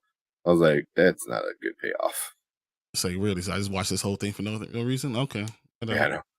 Barbie had good social media reactions and released "I'm Just Ken" song. Oh God, there's a song. It's going to make so much money. It's going to make. I'm so excited for this movie, and all the early reactions are just saying it's so good. There's people are I know how first reactions are, so they definitely overhype it. But there's already people saying, what's his name? Ryan Gosling should be nominated for Best Supporting Actor. Yeah, I was like, shut the F up. That's stupid. I mean, I don't know. Maybe after next weekend when we see it, we might be saying the same thing. No, there's no way I'm going to be saying Ryan Gosling should be Best Supporting Actor. No, they said like every time he is on screen, he steals the show, which is cool. But you know, like, but again, they said the same thing about Thor: Love and Thunder. Like, oh, it's so great. It's one of the best MCU movies. And I'm like, oh, okay, you know, never again. Yeah. Apparently, India has close to 400 million. But yeah, I read that. I think it's at 3 something right now. But after this week, it's I don't know. It's probably going to get close to. It's at 250 right now. It's probably going to get close to 300. So you only lose $100 million. You only lose 100 million. It's 250 right now. Yeah, 250. Because internationally is what's going to carry it. Oh yeah. But after this week, I don't know how much more it can get. I think Oppenheimer's so hard to watch too. And it's gonna be another movie that I'm like, is this easy to watch? I don't know if I could watch it. It's not gonna be. I won't say it's not gonna be a fun watch. It's gonna be an interesting watch, but I just think it's gonna be a beautiful watch. Something like you. The story is cool. Seeing it. What's up, L? Hey, what's up? Yeah, it's gonna look great. There's the joke going around that that Nolan said there's no CGI in it. Like, we actually dropped an atom bomb. I was like, of course you did. You probably did. No, I know, right? But it's a little teeny mini one, just a little mini atom bomb, just a little radiation. No, only a little bit. We're not trying to kill everybody. Yeah, don't blow up the world, Nolan. don't blow up the Earth, please. Well, this is going to be in contention for one of the biggest bombs of all time. What's that? Indy? The Indiana Jones, because you're never going to make that money back. Mm-hmm. Yeah. I don't know. I mean, Flash just lost the thunder. I mean, I think Flash is a bigger bomb just because people are saying it's one of the greatest movies of all time. That one lost a bunch of money. So, I mean, it's at 262 right now. And Indiana Jones is at 249. Indiana Jones is going to pass Flash by. But that's like what, a 2-week difference? 3-week difference? 3-week difference, yeah. 3 weeks, right? So I was like, that's crazy. That's crazy. It's only got that little bit more just in the span of 3 more weeks. And the Flash has 105 domestically, and Indiana Jones already has 122. Yeah. Like, it was a big deal when people were like, oh, Flash finally broke 100. I was like, 100? It's like, ooh. So how much was that? Was Disney just putting money into it? Like WB, I'm saying Disney, Warner Brothers just putting money in there. Like, hey, let's pretend like these numbers are there. Yeah, 400 million indie without marketing budget. I'm trying to remember, like, how much did I really see the marketing for it? Not huge. It wasn't huge. It wasn't huge. It wasn't too huge. But I did see enough. You know, I just feel like they cut the same trailer. Like, oh, here's the trailer, and then they cut little chunks of the same thing. They didn't want to tell you what was going on. So, I mean, The Flash is somewhere between $265 and $400 million. So this budget's $200 million, advertises at least $65 million, so it has to make between $265 and $400 to break even, which is it's going to miss the $265.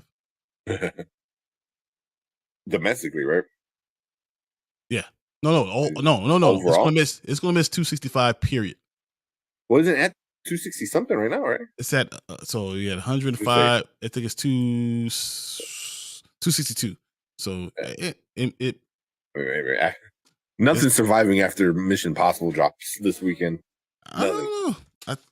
I think Mission Impossible is going to be so big that other movies are going to be buoyed by people going to a movie theater. I see that.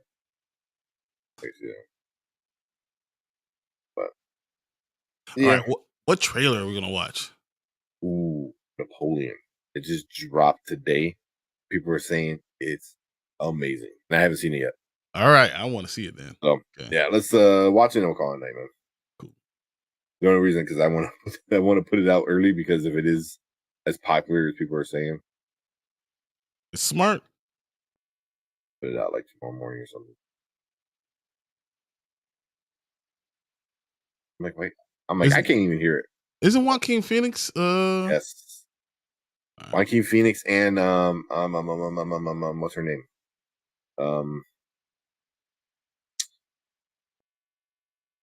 She might be the next Miss Invisible Woman. Vanessa Kirby. Oh, Kirby. Yeah. Okay. Yeah. She plays like the wife or something. All right, there we go. I can hear it. Really? They do have the Just Kim song? Wow. I guess that's the way you got to do it now, right? You got to put a movie and a song. Yep. With Peaches, Mario Brothers. Oh my God! As soon as we're done, I will listen to this song, Just Kim exclusive. Yeah, I know, right? Barbie and Oppenheimer will steal some screens off for sure. Especially Oppenheimer will steal some IMAXs from it to make it have good legs. Yeah. Those are gonna run. Barbie, Oppenheimer, and Mission Impossible are gonna kind of run the summer out. I think so too. Yeah. So, all right, let's watch this and then let's go sleep. All right. All right, welcome to Spoiler Kings. My name is St. Curry. We're Brian the Grizzly, and we're going to check out a trailer for tonight. This one just dropped. Is the Napoleon trailer. It is number 2 trending on YouTube right now. So everyone's watching it. So let's check it out, and then we'll talk about it. It's going to talk about exactly what we talk about Apple TV and how they spend all this money on their stuff. Yeah, they spend money and they make things that are good, usually quality, really dang good. Yeah. So let's check it out and then we'll talk about it.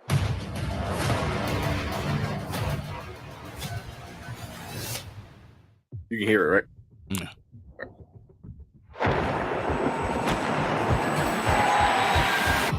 No doubt you've seen the chaos in the streets. We must make an example, or France will fall. What would you do if this assignment of defense was transferred to you?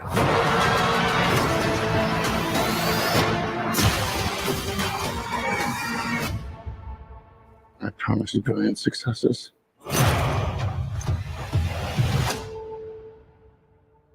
Everyone around is. What is this costume you have on? This is my uniform. Everyone is so near. I led the French victory at Toulon. What is your name? Napoleon. The course of my life just changed. Napoleon. Everyone I'm destined for greatness. Everyone around. But those in power only see me as a sword. I suggest you take the throne as a king. Just holding on. Shall we vote?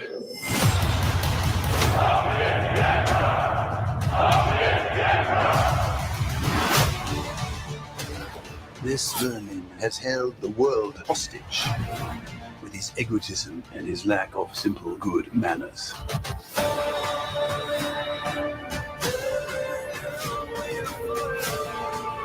You think you're great. You are just a tiny little brute that is nothing without me. All of Europe is uniting forces against me. What's the outcome of this if you don't succeed? Your Majesty, we are discovered. Good.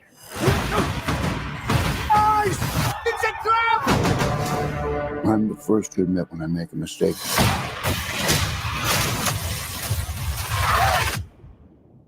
I simply That is never do. brilliant.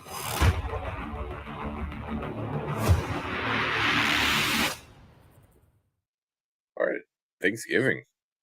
Wow, that was brilliant, dude. That last 30 seconds was awesome. Yeah, it's like black and white, and then you get the red splatters. That's cool. Yeah, it's gonna look good. It's gonna look really good. I mean, he's the father of modern warfare. He's like strategy. He's brilliant. He's egotistical. He's everything that we were talking about. So this guy, I mean, of course, this movie and Joaquin Phoenix as him. Even though every time I look at him, I see Gladiator. I was like, Yeah. where's Maximus? Yeah. Yeah, he is a great actor, man. He's got to be in some of the best movies. Every time he's in a movie, it's just a home run. Like every single one of his movies. He's a good guy. He's a good bad guy. He's a good everything. So like, yeah, good crazy guy. I was gonna say good crazy guy. He knows how to play crazy really well. And that which kind of sums up Napoleon a lot. He did this, did that, did a little bit of everything. Say, was he playing? I don't know. He just knows crazy really well. Period. Yeah, he's a great actor. This looks really great. I didn't even think in the beginning it said like from the producers of like all Gladiator. Yeah. The Martian. Yeah. from Ridley Scott. Yeah, Black Hawk Down. American Gangster, The Martian. Yeah. Alien. Blade Runner. Gladiator. Yeah. So yeah, Ridley Scott knows how to make some movies. Directed by Ridley Scott. Yeah, screenplay by David Scarpa. So I just tell you off the bat, this is going to be a great movie. I expect it to people are going to see it. I don't know if everyone's going to flock to the theater, but people are going to see it and just realize how great of an actor Joaquin Phoenix is. Mm-hmm. And Napoleon's just like one of those great characters to be able to play. So I expect this to be a great movie. Yeah. I mean, I think history pieces usually are interesting. They depict, these historical figures. Some embellish a lot. Some like try to stick to as close as possible to the stories, which I think what this one's gonna do.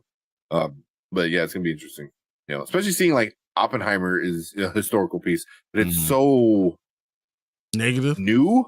Well, it's newer history. Granted, it's this, but like this is what 1740 something. The 1740s. I mean, this is before the French Revolution. How France was the center of the world, and he owned everything. He did everything. He could conquer the world. Honestly, So that's a great character to be able to follow. But yeah, also if you saw about Oppenheimer is really the worst moment in United States history, and seeing that over and over again is. I would say world history. It was like, oh hey, we figured out how we can kill each other with the push button. Yay! Yeah, we've done better then. Yeah. But now we have multiple. Everyone has the button. yeah, exactly. Yeah, yeah. But yeah, this one looks good. It looks really good. November 2nd, I think it said, right around Thanksgiving. So, That'd be it's a good movie that for people to go see that like history. So I mean, I can't think of a lot of great movies that could come out, but the problem is Doom will be there. And I don't know how this is going to do against Doom. yeah, that's very true. But I mean, all these possible Oscar kind of nominated movies, either for like stuff, those all come out at the end of the year, which is I could definitely see like this being an Oscar movie. Yeah. Yeah. I can see this being an Oscar nominated. I can see him being possibly Oscar nominated, director nominated. You're gonna see, I think, this one a lot, which is why it needs to be in theaters. Apple TV is like, all right, cool, we're gonna make Oscar movies. We're gonna make bangers. The best TV shows, best everything. Yeah. Yeah. Oh, yeah. There you go. Jorge said Napoleon and his people, excuse me, are the reason why most of Joseph Chevalier's works is gone. Yeah, he burned a lot of Black French history. Yeah, which I was gonna say because Chevalier just came out too, like not too long ago, and people are saying how great that was. So you watch this and then watch that, like Chevalier. Is that how you pronounce it? Chevalier. Did you watch the movie yet or no? I've watched part of it already. Okay. It's still dry. Is it? It's still very dry. I mean, something be good and just not. It's too late at night to watch. Yep. Yeah. You need to be awake for it. Exactly. Yeah. So, yeah, Napoleon is not a good guy by any means. Yeah. But, I mean, he has his own complex. Yeah, there you go. They're gonna say that a few times in here. Exactly. He already says you're a brute of a little brute of a man. Like that's nothing without me. Yeah. So I'll show you. Off with a head. Yeah, this one's gonna be pretty good, I think. So I'll probably check it out. It says it's gonna be experience in that. So it's not IMAX shot, but it looks good, especially this scene on the water on the ice. Looks like it's gonna be brutal. It's also just a genius. It's a genius move to trick everyone. The people that don't have maps. Let me have the high ground. So they learn from Star Wars. Let's have the high ground. Don't try it, Anakin. And then have this on body of water, and then just break it. You don't even have to hit anybody. Just break the body of water up and just drown everybody. The entire. It's genius. It's great. Yeah. That shot is going to be cool. Yeah. This is going to remind me of like the Gladiator opening scene fight. I think this was going to look like, it's going to be like really cool looking and very brutal. So, but yeah, cool. Anything else, man, for this one? No, this is going to be good. I think I wish it wasn't coming out during the same time as Dune. I wish it was coming out in October. So it'll have some space to be his own thing, but yeah, it is what it is. Yeah, but cool. Oh man, so yeah, I'm getting tired. I know you're getting tired. So let's finish this one off. So cool. Yeah, anybody watching us live, appreciate you guys joining in. Horror Geek, appreciate you joining in. But we're gonna end this one here. But if you're watching our replay, thank you for clicking the video. But leave a comment, let us know what you think about Napoleon. Does this trailer look good? Does it look bad? Are you kind of interested, not interested? Leave a comment. Let us know what you're thinking about it. And make sure you hit that subscribe button and that like button. I am so like tired of brain dead. Hit that notification because we go live Mondays and Thursdays, 9 p.m. Central. And love to have our chat because our chat's part of our crew. They're like the fourth member of us. Well, I mean, I guess unofficially. You've been more like the fifth member because Zach isn't really our fourth member. But yeah, really mean a lot to us for the show. So that's why, want you guys to kind of join us live, and we'll see you on Mondays and Thursdays, and we'll continue to put out videos for you. So thanks, guys. Cool. Yeah. Thanks, Brian. Saving me with my brain farts. Cool. Appreciate all you guys. Let's move on to our last topic of the night. All right. I got topic is saying goodbye. Yeah. And good night. Cool. Appreciate everyone hanging out in chat. Hey, Horror Geek, you're right. Doom being over 3 hours is wild. I was like, this is only a part of it. It's gonna be 3 hours. It's gonna be 3 hours of epicness. Oh yeah, that's gonna be it's the good part of it. Like the part one was all the setup. This is gonna be Just craziness. Just so much fighting, so much. We understand what the blade is. We're gonna understand what. Oh my god, it's so much. Yeah. I'm ready to see it now. Yeah. So I usually don't put our shorts out on our subscription feed because I don't want to get it clogged up. But you can go check out our shorts tab. I have one coming out. Oh man, excuse me, I'm like so damn burpy. I have a short coming out, I think sometime this week, and it's going to be making fun of Austin Butler, kind of being how do you pronounce the name? Fayed. So it's kind of like it's a funny one. It made me laugh. So as I was doing it, so it should be him between being Elvis Presley and then being Powder. Powder will be funny. Yeah, whoa. We got a Harkin. All right, but cool. Appreciate everyone. Brandon, he had to leave early. Xavier, Brandon Davis, House of Nerd Show, Tony, Low-Key Cave coming in saying what's up. Who else we got? Always Horror Geek. Herb, Horror Geek. Yes, yeah, appreciate it. Horror Geek always coming and hanging out. Kevin Davis came in, some good stuff. And Drew. I think it's about everybody. So cool. And if I missed your name, I'm sorry, but we appreciate everyone coming out and hanging out in chat. But cool. Let's get out of here. It's past midnight for us. I am ready to go to bed. But all right, guys. We will see you guys on Thursday. We're talking about Secret Invasion and The Witcher. Yes. Super excited. Super excited. Excited, Brian. You guys in trouble now. Yeah. Cool. All right. We're out of here. Appreciate you guys. See you guys on Thursday. Later. Thanks, guys. Don't forget to like and subscribe. We out here.